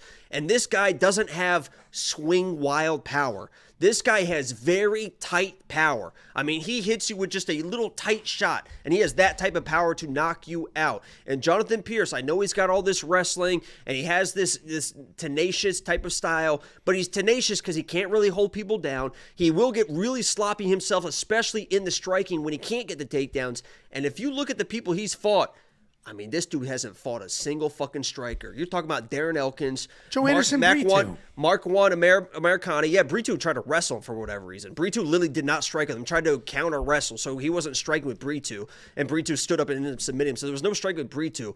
Christian Rodriguez, Omar Morales, Kai Kamaka, these are the people he's fighting. This is the by far best, most dangerous striker that he has fought, who also has good takedown defense. Is at Factory X, has been wrestling with Zalal against Isaac Dolgarian. This guy's going to be ready. He's going to come in, and he's going to knock out Jonathan Pearce, and that's just how it's going to happen. He might submit him, honestly, but he's got some submissions, good front chokes, but I like David Onama in this fight. He's a better striker. I think it's going to be mostly striking, and that's how easy it gets sometimes.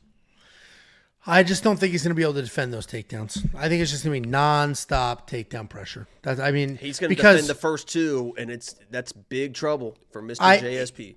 If he does defend the first two, I agree that's a problem. Dude, Santos had a deep double, and Onama just sucked his hip back, pushed him forward, and then all of a sudden this guy's like laying in his guard. He was just taken down. He was taken down twice in that fight. You're making it sound like he wasn't taken down. Reversed. I mean, the first couple takedowns, and Santos is a much better striker than JSP. If he's on the feet for more than 3 minutes at a time, he's gonna get knocked out.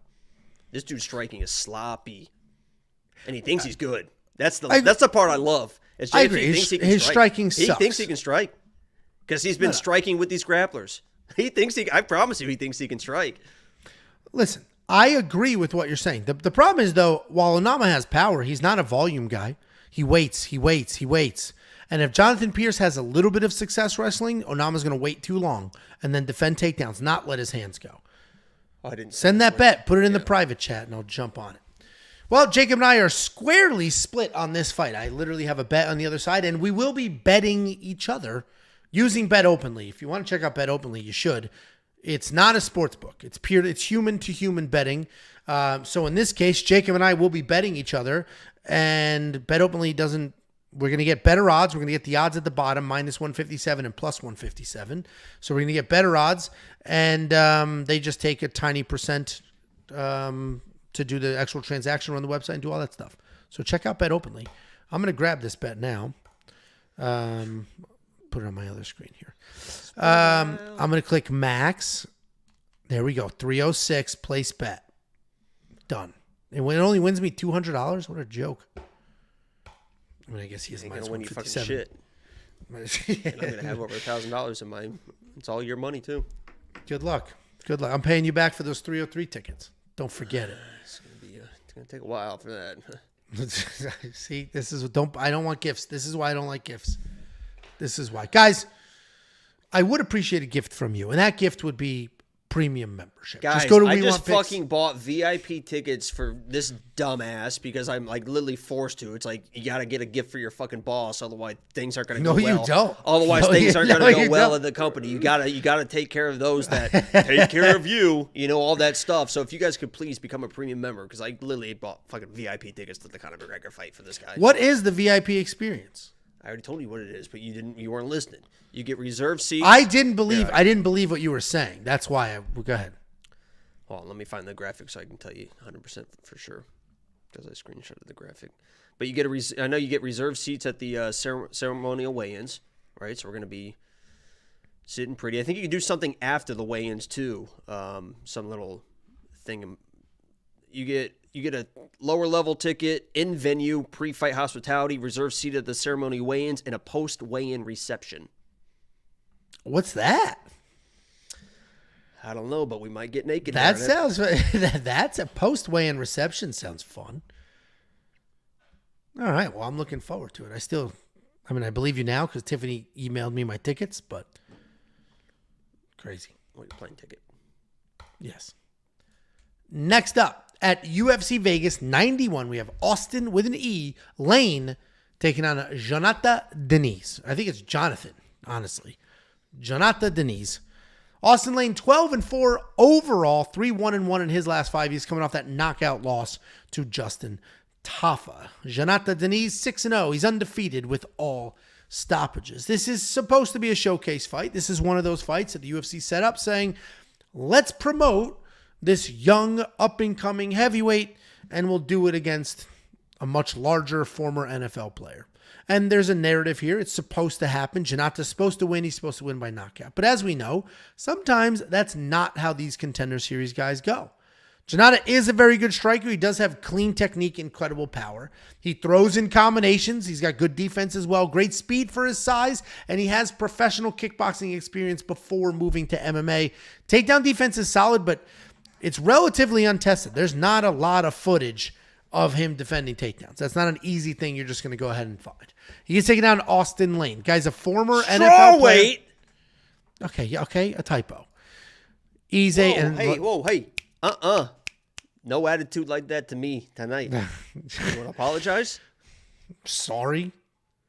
That's what I thought. Taking on Austen Lane, former NFL player. So an elite athlete, regardless of whatever level of success there. He's an elite athlete. He started his MMA career about 8 years ago. He is large, he's powerful, he's athletic. And he will come forward strike as little as possible, try to get you to the cage, look to grapple. We haven't seen a ton of grappling out of him in the UFC octagon, but that is typically what he looks to do. He is a very athletic guy, but you can tell he's not that comfortable in the striking exchanges. And this is a tricky UFC debut situation because on paper, Diniz should dominate. He should be light years faster. He should have way better technique. He should probably hit hard enough and be able to defend the takedowns. But he is a UFC debut, a heavyweight UFC debut with only 6 fights. There's too many uncertainties there. Diniz is going to be the pick because of what I just mentioned. He hits super hard. He should be much faster. And people are going to say, well, we just watched Justin Tafa knock out Austen Lane. So easy. Justin Tafa hits nuts hard, and he's a short, compact guy that up until his last fight was pretty hard to take down, and he just got in the pocket and cracked him. So I am going to go Diniz here, but I can't possibly trust him with my money. What do you think, Jakey boy? Is that? It is. That's a fucking big boy tattoo, but he's holding a fucking football instead of a hamburger on Austen Lane's arm. What on the side? That? It says... What's big boy? Big boy things. It says something big boy. You know what big boy is? No, it looks familiar, but what is it? It looks like isn't that a video game guy? It kind of looks like the Fallout guy a little bit. But yeah, that's what I thought it was. So then what's Big Boy? Big Boy is one of the most iconic restaurants in American history. What do you mean, what's Big Boy? It's probably some Indiana shit. I've never heard of that in my life. You've never taken a picture in front of a Big Boy statue? No. Big Boy restaurants. Let's see where the closest one is. Hold on a second. Michigan, Ohio. I think I have a... This is some Midwest bullshit. It's not North some Midwest. Dakota. It's iconic. What the fuck are you talking about? Hold on. I think I literally have a picture of me as a kid in front of a Big Boy, I think. There's not a single one. Dude, they're all in Michigan. 99% of these are in Michigan. No, they're not open anymore, hardly. It's a fucking like old school 90s thing. Well, the ones that are open are in Michigan. Yeah, well, they're Ohio. All over the country. They're literally, it's like you go, it's like, oh, Waffle House and Big Boy. Like those are the staples. I've never seen one. I have never seen one. I have never eaten at one ever. This fucking picture too, and it's gonna blow your mind, really. Yeah, I'm kind of waiting for your breakdown of this fight, but yeah, we'll look for childhood pictures of you. You spent how long? One time? We'll wait. Anybody listening on Spotify, we're just waiting for Jacob to pull up a childhood photo of himself in front of a fast food mascot. So that's what the awkward silence is. And we'll just let him continue to do that and see what weird memories come rushing back. Maybe he'll remember the neighbor in the basement happenings. That wasn't me, but it definitely probably happened. You said you used to go watch Titanic in your neighbor's basement. Oh, they were good people. They were just an old couple. They were just an old couple with some Furbies, man. And didn't you say one of the play with their Furbies? They'd come down halfway through, swap out the VHSs, right? Because Titanic was in 2 different VHSs. Yeah. Didn't you have a neighbor that would like play catch with you outside? A childless neighbor that would play catch with little. Jacob. That's what he said. That's how he sounded like too. Jacob. This sounds made up, but it's 100% true. Every time I would go out, because I would just go out a lot of times. Because in the 90s, everyone had two athletes that they loved, Ken Griffey Jr. and Deion Sanders, right? Everyone in the 90s loved at least one of those athletes, but I love fucking Deion. And I would put on my baseball gloves, keep them unstrapped like Deion, would punt the ball straight up in the air and act like I'm returning kicks like fucking Deion. But I'd go out there, within 3 minutes of going out there, hey, Jacob, hey, what are you doing, throwing a football? You want somebody to throw a football with? And I'd be like, not really. He'd be like, teach me how to throw a spiral. That's what he would say to me. Dude, teach me how to throw there's a spiral. Definitely some memories waiting to come up. Come here. Am I doing this right? Teach me how to... And I'd be like fucking 10 years old with this grown-ass man with no kids. Parents are inside doing God knows what. Listen to Meatloaf in the hot tub, but I'm out there with fucking Gino. All right, there's some memories waiting to bubble up. Teach me how to throw spiral. I hate to do that. Oh my goodness. Well, who do you think wins this fight? And then later can show us on the dog. Yeah, this guy Diniz or Dennis or whatever. Diaz is it with a Z? Diaz is it? Diaz. Wait, what is that from? Diaz. I think I reference this like every week. It's from Blue Streak. Blue Streak, that's right. Yeah, Diaz. What do you think we should do? Diaz. That's right. I think we should scrap it. Who do you think wins this fight? You think we should scrap? Listen, I know he's supposed to be this accomplished kickboxer and striker, and I knew that going into watching film, and then I watched his Contender Series fight, and I mentioned this in my quick pick video. I don't know if that's that guy. Is this that same guy that's supposed to be this professional kickboxer? He looked sloppy. He looked slow. He looked like he was getting hit. He found the knockout, right, against a guy that I don't think was probably on his level. But when you're talking about an experienced kickboxer that's supposed to come in and smoke people, I didn't see a ton of speed. I didn't see a ton of footwork. I didn't see him defensively sound. I thought he looked pretty sloppy. So him coming in and losing to a long-rangey guy like Austen Lane would not surprise me at all. I'm going to make him my pick because he is supposed to be this guy. And regardless of how he looked, he did get the knockout, right? He did what he was supposed to do in that fight. But Austen Lane's a long-rangey guy. What I like for Diniz and what I liked for Tafa in that fight is when Austen Lane, he's a big, long guy, but he doesn't stay on the outside. When he comes in with big shots, he crashes into the pocket. He lunges into the pocket. And against these power strikers, you saw it with Tafa, you're going to get knocked out doing that. And against Diniz, technically, I think he probably should get knocked out as well. So Diniz is supposed to be this guy. We'll see if he is. But when I'm watching him on film in a mixed martial arts fight, you know, I'm not seeing anything that jumps out like, oh, man, this guy's fucking really good. You know, he's getting the job done, but we'll see. He's going to be my pick. Yeah, and I get it. And the UFC seems to be loving these kickboxers moving their way over. Especially it's the Ultimate Kickboxing Championships now. Wrestling doesn't matter anymore in the UFC. So I get the hype here, and Austen Lane's a guy that can be knocked out. And Jhonata Diniz. There's pressure on the commissions from people not to be named to not reward wrestling because it ruins the entertainment of the sport? I think there could be some backdoor pressure. I don't think so at all. The athletic commission, those are government employees. They don't work for the UFC. I know. They don't give a shit. They oversee every single mixed martial arts competition and boxing competition, not just UFC. I am not a conspiracy theory narrative kind of guy. I just think I don't know what it is. Ear, like, you know what I think it could be? Start the year being like, hey, you know, grappling isn't what it used to be, guys. You know what I mean? Like.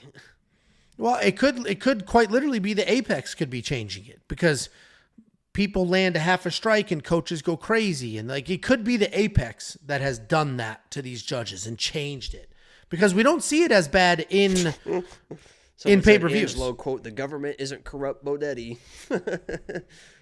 My point was. That is funny saying it's like the government. The reason nothing could be going weird with the government. The reason I point out the aliens are real people and they're fucking out there. Okay. The reason I point out that the government. Some of you are fucking aliens. The reason I point out that they're government employees is because a lot of people think. Hey. A lot of people think they work for the UFC, which they do not. The UFC has no say in who the judges are. None whatsoever. So like. That's the narrative I'm trying to get out of here. But either way, we're both on the Jhonata Diniz side. I will spend the $9,000 in DraftKings. I think there's a lot of upside there. I think he can knock Austen out, potentially knock him out in under a minute and get that extra little bonus. I don't know if I'm going to spend actual human dollars, though, on the minus 240. If I do, maybe I do a low unit, high reward parlay with a couple of risky fighters. We'll see. But DraftKings, $9,000, I think I will spend that. I do think he wins, and I think he wins by finish. If you do want to check out everything else that we do, the picks, the bets, if you want to support the show, all of that can be done at WeWantPicks.com. Just click Become a Member at the top. It's only $10, and that will include multiple UFC events, an entire month's worth of events. We do have a couple of super chats to get to. $4.99 from Fighting to Read. Does that mean you don't know how to read? He said, been eating with these prize picks, so take some of this back, Angie. Jacob, are you streaming for this card? That's a question. Yeah. Yes. And then he said, I'm going to go out to Kansas City so I can live bet with y'all. Well, thank you very much for the super chat. We genuinely appreciate it. And then Fighting to Read again with the $1.99. Also, Ange, are you done with Slug Broke-ass Bucks. Broke-ass Bucks. Pacers up. Pacers up 9. End of the third. All of this excitement. We have a whole nother quarter to go. What a joke. $1.99. I appreciate you. I'm not done with Slug Fight. Slug Fight is a genuine word that I say. So it's not like a gimmick. I say it naturally, and then you people jump down my throat telling me that it was the wrong word. It's not like I just started saying it for reaction. I've always said it, and then people are like, what? Did you say slug fight? That's not a real word. I do also say slugfest. I alternate between the two. The context is what matters. He will get into a slug fight. They will get into a slug fest. That's how I use it. You're a fucking idiot, dude. Next up, at UFC Vegas 91, we have Karine Silva taking on Ariane Lipski in the most moved betting line on this card. And not most total movement. That's the Dontel Mays fight. That dude opened even money, shot up to 2-1, and then went right back down to an underdog. But from open to where it is now, this is the most amount of movement. We have from -115 to -150. It's not spectacular movement, but at one point in time, Karine Silva was +118, and Big Daddy Bo got a little taste of that. But we'll talk about that in a minute. We got Karine Silva, 17-4 overall. She is 5-0 in her last 5, and she is riding an 8-fight win streak. She's taking on Ariane Lipski, 17-8 overall, 4-1 in her last 5 on a 3-fight win streak. What I will say, I picked Karine Silva. I bet on her at +118. If you're a premium member, you saw that bet and you got those spectacular odds that are now gone. With that out of the way, what I will say, I think Karine wins, right? She moves forward. She's got 17 wins with 17 stoppages. Striking's not great, but she is a powerful grappler who will rip you to the ground and then immediately start working for something. She can get a TKO. She can get a submission, but she has proven 17 separate times that she is unbelievably dangerous. She just smoked, and by smoked, it was a little bit sloppy, Marina Moroz, where she had a knockdown and then the guillotine. She's taking on Ariane Lipski. Where I was going with all of that, where I started and then pivoted, is Ariane Lipski, you want to snap judge. I wanted to snap judge as soon as I saw the matchup, like, oh, Ariane sucks. And there was a period of time where she wasn't very good. She's got no power. She's not dangerous at all. So between these two women, one is insanely dangerous, one isn't even a little bit dangerous. Although she did just finish her last opponent. But Ariane Lipski, I don't know what changes she made in her personal life or her professional life, but she went from a pitter-patter, no-power striker to a well-rounded mixed martial artist who has gone 4 for 4 in her last takedown attempts. She has defended 21 takedowns in her last 3 fights. All of a sudden, Ariane Lipski is a well-rounded fighter. Still doesn't have power, but she has that technical striking. She's got good takedown defense, and now she's got a couple of good takedowns herself, and she just submitted Casey O'Neill, who was supposed to be a hot prospect. All of that being said is just to give Ariane some credit for the evolution that she has made, the progress she has made in her career. I do personally believe that Karine Silva is that girl. 17 wins with 17 finishes. I think she gets it done. Keep in mind, I bet on her at +118. Now she's -150, and then we're going to cruise our way to God knows what odds.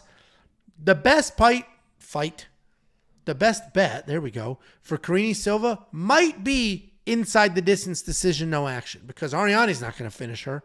And if we see Karine go a little bit longer, I don't necessarily know what will happen. I do think she wins. I do have a bet on her. But if the inside the distance decision, no action odds are solid, I might go ahead and sort of double down to protect myself from a bad decision. What do you think, Jakey Bombalos? Yeah, I think the progression of, and first of all, let me preface this breakdown by saying that,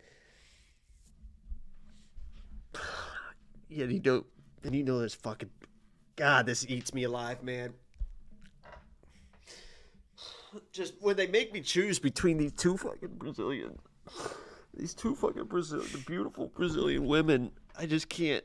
It just hurts me, Angelo. And you know it, man. And you fucking know it. And I think the people know it too, that this gets me emotional when I have to choose between two beautiful Brazilian females. But I'm going to try and do my best here and give this impartial breakdown. If there's anyone that can be impartial with two beautiful Brazilians, I think it's going to be me. I'm not going to be biased in any way. Ariane, to me, in my opinion, the growth that you talk about, It's a little bit in the matchups, in my opinion. I don't know how much she's really evolved. Definitely in the takedown defense, she definitely cleaned that up. I mean, she was kind of smoked a little bit early on, and she's definitely cleaned that up. But with the striking, when you're fighting like a JJ Aldrich, you can win those exchanges. When you're fighting a Melissa Gatto and you're defending the takedowns, you can win those exchanges. When you're fighting a Casey O'Neill who's looking sloppy and stuff, you can win those exchanges, right? And she was doing what she needed to do. But when I watch her strike, it is just it's 1-2. And then it's 1-2. And then if she lands something, guess what? She's going to follow it up with a 1-2, 1-2, 1-2 with a kick. Something to that effect. She's not in there throwing combinations and slipping shots and throwing a 1-2 with an uppercut and changing up what she does. She gets in the pocket after she lands, and it is very stiff. It is head on the center line, and it is just throw pop, pop, pop, pop, pop, pop. And she tries to throw volume, and then she gets out of there. Against the people she's been fighting, she's had success doing that. Against a guy like Karine Silva, who only engages when she wants to engage, that's very dangerous because she will wait for you to blitz in and she will be there with a counter shot. She has all these first-round finishes, but she doesn't fight like a typical first-round finish type of person. A lot of those people are coming in very aggressive, trying to get the takedown. They're trying to land that power shot. They end up gassing because of it. They can't get that finish. Karine Silva is a very kind of methodical fighter. She's going to wait in the striking, wait for an opportunity to present itself either in the striking, wait for you to get a little bit aggressive, and that's when she's going to shoot the takedowns. And her takedowns are very different than the takedowns of Melissa Gatto or JJ Aldrich. She's very physical. She's very strong with those takedowns. So honestly, and I'm waiting for these odds because I think they're going to close again because you mentioned she was a bigger dog, and they have started closing a little bit to what they were. I'm waiting for these odds. I'm going to bet Karine Silva. I like her in this matchup. People are going to be like, oh, what after the first round? I don't think it's going to be an issue. She doesn't fight like she's going to have an issue. Ariane is not like a crazy volume type girl. And if she tries to throw volume, I think Karine is going to be able to find a shot, hurt her, then get to the wrestling and do what she does in the grappling. So I know Ariane has definitely made improvements in takedown defense, but I think the overall improvements are a little bit overrated, more in the matchups. And I think Karine is the real deal. And I think she can live for a finish here. There you go. I'm surprised you're that squarely on her side. I thought you would be worried and when she and throws see those brains in, yeah. Jesus Christ, is that fucking... Oh, my God. I thought you would be worried about... Christ, both these girls. This is going to be fucking... This live stream is going to be one to tune into for this one. There you go. Hands on the desk. Christ. I thought you would be impressed with Ariane's recent win over Casey O'Neill and be like, Casey, you know what? Like shit, dude. She did look like bad. She did look bad. But she was a prospect, and that's 3 wins in a row for Ariane, and she has sort of reinvented her career. But I agree. I don't think it's going to be enough here. Karine Silva, $8,500 in DraftKings, probably spectacular value, especially if she gets her 18th finish win. If you want to check out the picks, the bets, the round line leans, and more, WeWantPicks.com. Click Become a Member. It is only $10 for an entire month. Next up, at UFC Vegas 91, we have the co-main event of the evening. We have Ryan Spann taking on Bogdan Guskov. Ryan Spann, 21-9, 30 professional fights. And he's not that old. You assume that Ryan Spann's 40 for as long as he's been out here, but he isn't. He is, however, 2-3 in his last 5, and he is riding a 2-fight losing streak. He's taking on Bogdan Guskov, 15-3 in his entire career, 4-1 in his last 5, coming off his first UFC win. This is an interesting matchup. I don't necessarily know what the UFC is trying to do here. I don't get the impression that Bogdan Guskov is the guy that the UFC is like, let's push him. I don't feel like that's what's happening here. A former Lock of the Week winner? I think so. Yeah, that must be what they're doing. I don't feel like that's what they're doing here, but they did just give Bogdan Guskov a co-main event against by far the biggest name of his career because he's taking on Ryan Spann. Ryan Spann is a guy that's been around for a while. He's been fighting at a very high level for a while, and he is good. He's 6'5". He is a powerhouse. He has incredible reach. Some places he's listed at 79 inches, other places 81. Either way, he's insanely long. He hits insanely hard. He's very dangerous with 18 stoppages in those 21 wins, but it's not even just all one-punch knockout power. 12 of those stoppages are submission wins. And yeah, he's not, on his back throwing up arm bars, but he is snatching necks and making stuff happen in scrambles. Necks, cash and checks. There you go. That's how I live my life. Ryan Spann is an insanely dangerous guy who is coming into a fight against a relatively green Bogdan Guskov. Bogdan Guskov is heavy-handed, though. He wants to come forward, throw big, mix things up. When he's striking, he can be fast and he can have some very real power. He keeps his hands low, but he's got decent footwork and nice combinations. If he does not get a knockout early, or if he doesn't have enough success striking, he will look to close the distance and grapple, get this fight to the ground. I am going to pick Ryan Spann. He's going to have to be the pick, right? He does have a 2-fight losing skid, but I think he won his last fight. I thought he beat Anthony Smith. I thought he straight up beat Anthony Smith in that fight. Should have finished that fight. All that wild, Anthony Smith was almost unconscious. Anthony Smith was a bloody mess. And the judges now that only care if you bleed a little bit, they 100% would have scored it for Ryan Spann. I thought he won that fight. But okay, straight up numbers-wise, he didn't land as many strikes.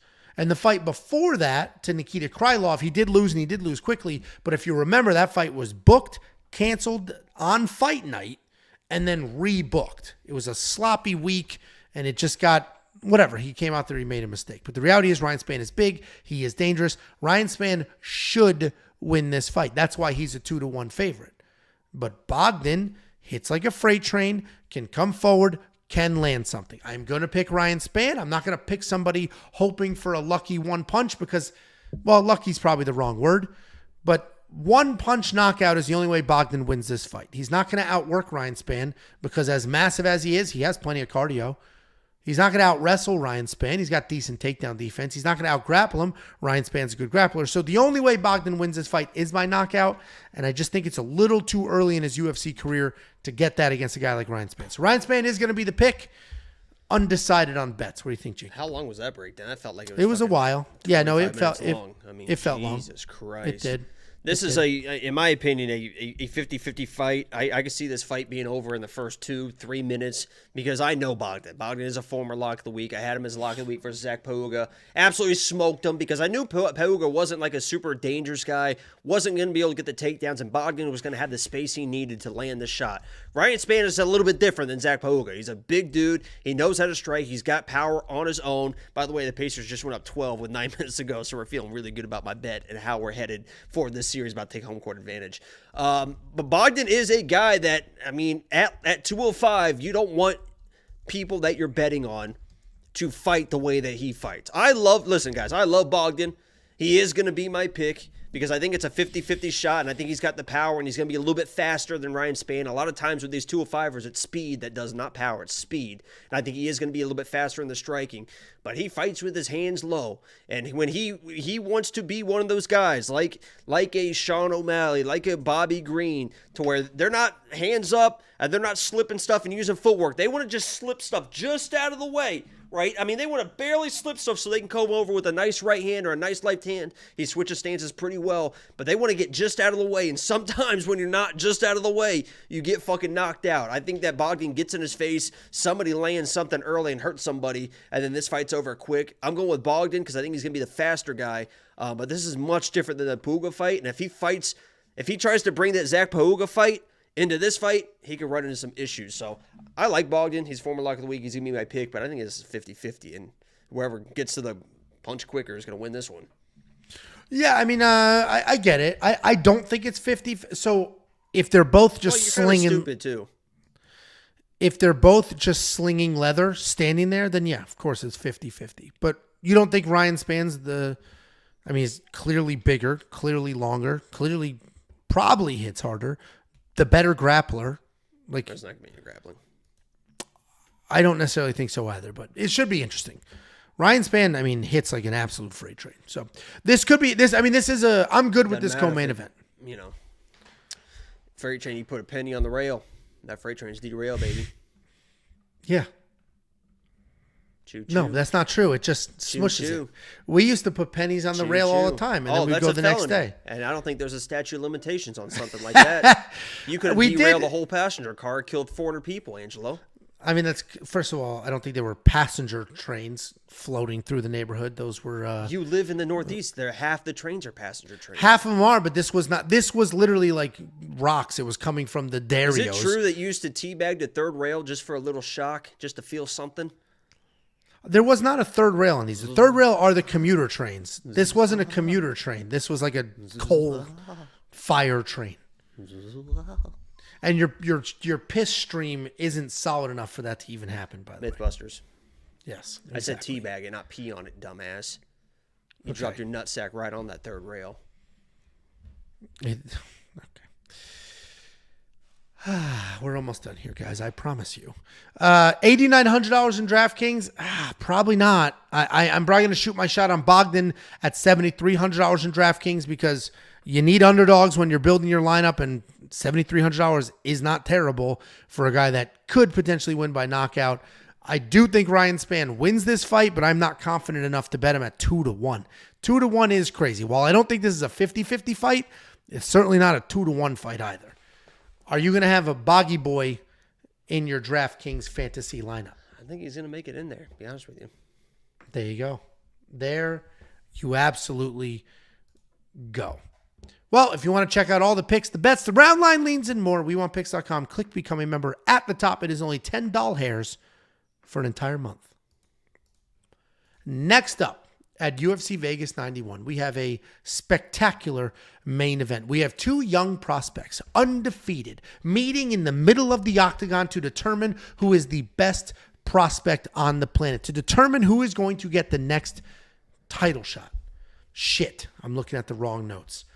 Oh, we have a guy who was just face down, unconscious, taking on a gentleman who hasn't won a fight in 4 years in the main event of UFC Vegas 91. We have Mateusz Nicolau, 19-3 overall, 4-1 in his last 5 because he was viciously knocked out by Brandon Royval in his last fight, taking on Alex Perez, 24-8 overall, 2-3 in his last 5, but he is coming off a very gutsy loss to Muhammad Mokaev. While I did just shit on the fact that this is the main event, and I firmly believe this should not be this is not a good main event. That's just with name recognition and implications. To me, a main event should be two famous people or a fight that matters as far as title contention, and I would just rankings, things like that. Just kind of butt in here just real quick and just say that I think that Dana and Mick Maynard and Sean Shelby do a great job with matchmaking and putting these cards together. This is a great matchup. Agreed. And, I think they do great work. And that's what I was going to say. Not all that other. What I was going to say is, while I'm sort of trashing the fact that this is the main event, this should be a very fun fight. This fight should be exciting because we just saw Alex Perez dog fight Muhammad Mokaev. He could have won that fight. If he threw his hands a little more and didn't just wait to defend wrestling, he actually could have won that fight. But he was coming off a long layoff, and he went out there, he did his best, he defended some takedowns, didn't let his hands go the way that he should. Overall, Alex Perez is a pretty good striker. He's got good low kicks, solid wrestling. His low kicks are so devastating that his last win, which it has been a while, I don't even know if my youngest was walking the last time that Alex Perez won a fight. But he did win that fight with leg kicks. He's got Jose Aldo style leg kicks in there. Throws solid combinations. He'll finish those exchanges with those leg kicks. Takedown defense is impressive at 82%. And he is coming off of that loss to Muhammad Mokaev, but he gained more from that. He gained more in that loss than Muhammad did in a win. He's taking on Mateusz Nicolau. While he was just knocked out and did just lose to Brandon Royval, two things. One, Mateusz Nicolau is a very good, very clean technical striker. Insanely technical. And two, Brandon Royval just showed us how good he is. So all of a sudden that loss does look just a little bit better. Mateusz Nicolau is also a very competent grappler. He's got 10 takedowns and 8 UFC wins. 2 of those takedowns were against Manel Kape, who was supposed to be his opponent. This matchup was supposed to be Mateusz Nicolau versus Manel Kape in a rematch. The reality is, and it was supposed to be, I think they were trying to show off Manel Kape there.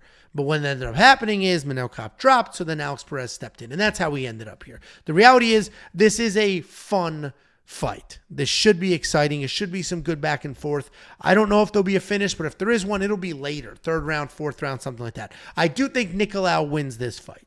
And I think it's a bit of a trap because I think people are going to see Alex Perez have a close fight with Muhammad Mokaev, a very close fight that he could have won if he just let his hands go a little bit. And they're going to be fooled into thinking that Alex Perez is a great dog here. Oh, great underdog. He almost won his last fight.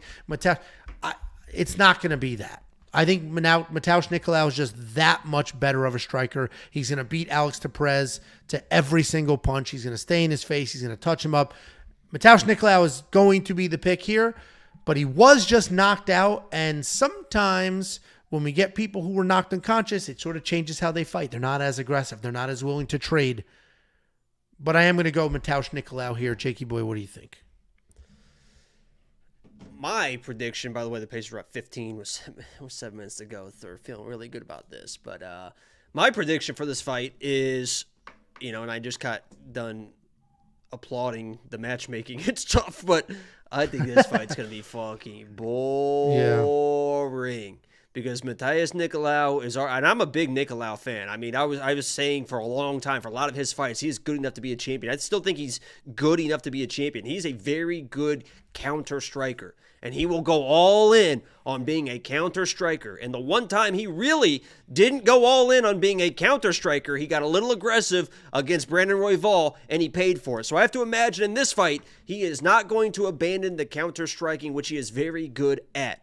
But what he also is even better at is honestly the wrestling and the grappling. He is a better grappler, I think, than he is a striker. So even if Alex Perez comes in and wants to get these takedowns that he probably wants to get, he's going to run into some issues. Good takedown defense and good sweeps and scrambles from Nicolau. So honestly, if this turns into a grappling affair, I think Nicolau's going to be live for a finish. If this is mostly just striking, Alex Perez can't really get the entries, but he's pressuring, and Nicolau is using his footwork and not really doing anything on striking, I think this fight could be very, very close. And Nicolau's not a guy that just kind of, Miles Turner's just on fucking fire right now. We're up 20 at this point. It's crazy. Oh, then you should definitely keep mentioning it.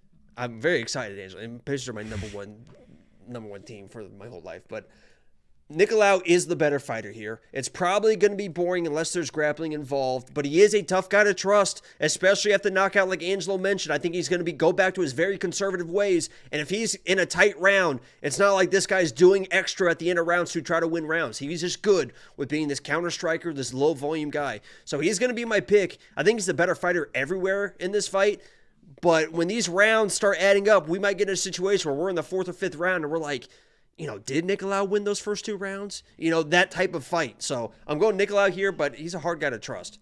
Yeah. Yeah, I get it. The knockout, guys coming off of bad knockouts like that are tricky because it literally might change how he fights. To your point, he might turn into a wrestler. And we just watched Alex Perez have some solid wrestling defense against Muhammad Mokaev. And then all of a sudden we have Mateusz Nicolau shooting takedowns that look desperate, even if they're not, and the judges aren't going to love that. So I agree with basically everything you said. Mateusz Nicolau should be better everywhere. Smart guy. Should be better everywhere, but all of a sudden he was knocked out, doesn't want to deal with that again. He might be fighting a little differently. But Jacob and I are both on the Mateusz Nicolau side, minus 181. I don't necessarily love those odds, but I don't love Perez either as a dog. DraftKings, $8,700, $7,500. It's tricky because it is a 25-minute fight, so you typically want some exposure. They're also flyweights, where you typically want exposure as well because it's going to be back and forth. There should be takedowns on both sides. Like, it should be high-scoring, fast-paced kind of fight. Jacob thinks this could be potentially boring. I think boring as fuck. Alex Perez will bring the fight. Alex Perez should come forward and bring but it doesn't the fight. matter. Nicolau just circles away, and he does it for as long as he wants. Just footworks away, circles away. Oh, my God, Hallie with a 3. The Pacers are up fucking 23 points now. Holy shit. Yeah, congratulations. Well, Pacers in 5, motherfuckers. DraftKings-wise, it is going to take a little bit of a longer look, and if you want a more detailed breakdown on the DraftKings stuff, check out Premium Membership. It's only $10 for an entire month. We have a full DraftKings slate, a full DraftKings cheat sheet. Same exact thing with FanDuel. We got picks, we have bets, we have round line leans, we have an artificial intelligence. We have so much. WeWantPicks.com. Click Become a Member at the top. It is only $10 for an entire month. And here's a closer look at some of the tools. The line movement tracker, opening odds, current odds, win probability, win percentage for every single fighter on every single card. You're going to get the detailed data, metrics, and analytics, 38 columns of information. This is up right now, ready to go for this card. And that includes the new matchup with the Gabe Green replacement. You're going to get the best DraftKings ownership projections in the game. 3.26% margin of error for UFC 300. That means we beat out Osimo, Roto Grinders. We beat out these massive DFS companies that have hundreds of millions of dollars behind them. Smoke them all. That's going to be preloaded into the DraftKings optimizer that will build lineups for you. And you're going to get more than just me and Handsome Red. You're going to get Running Mouth MMA. You're going to get Artem. You're going to get the Pick Doctor breaking down fights with artificial intelligence. Jakey boy, any words for the people? You got anything to say before we hang this thing up? Like the stream if you haven't already before you go. And if you missed the beginning of the stream, I pranked Angelo into thinking he's getting a 303 ticket. So you might want to go back to the beginning of the stream and watch that because... That was a prank, bro? Yeah, he's going to be all excited and talk to his wife and realize... With my duffel bag, just June 25th, just standing there with my duffel bag like an idiot. Well, guys, thanks for the watch. We appreciate you. And I don't know how many fights we have in a row, but I think we have multiple weeks of fights. Multiple months. Either way, guys, thanks for the watch. We appreciate you. Like, subscribe, do all those things. And we'll be back on Thursday. Jake will be back on Saturday for normal fight week stuff. And lock of the week tomorrow? Yeah, we'll see. Okay, we will see.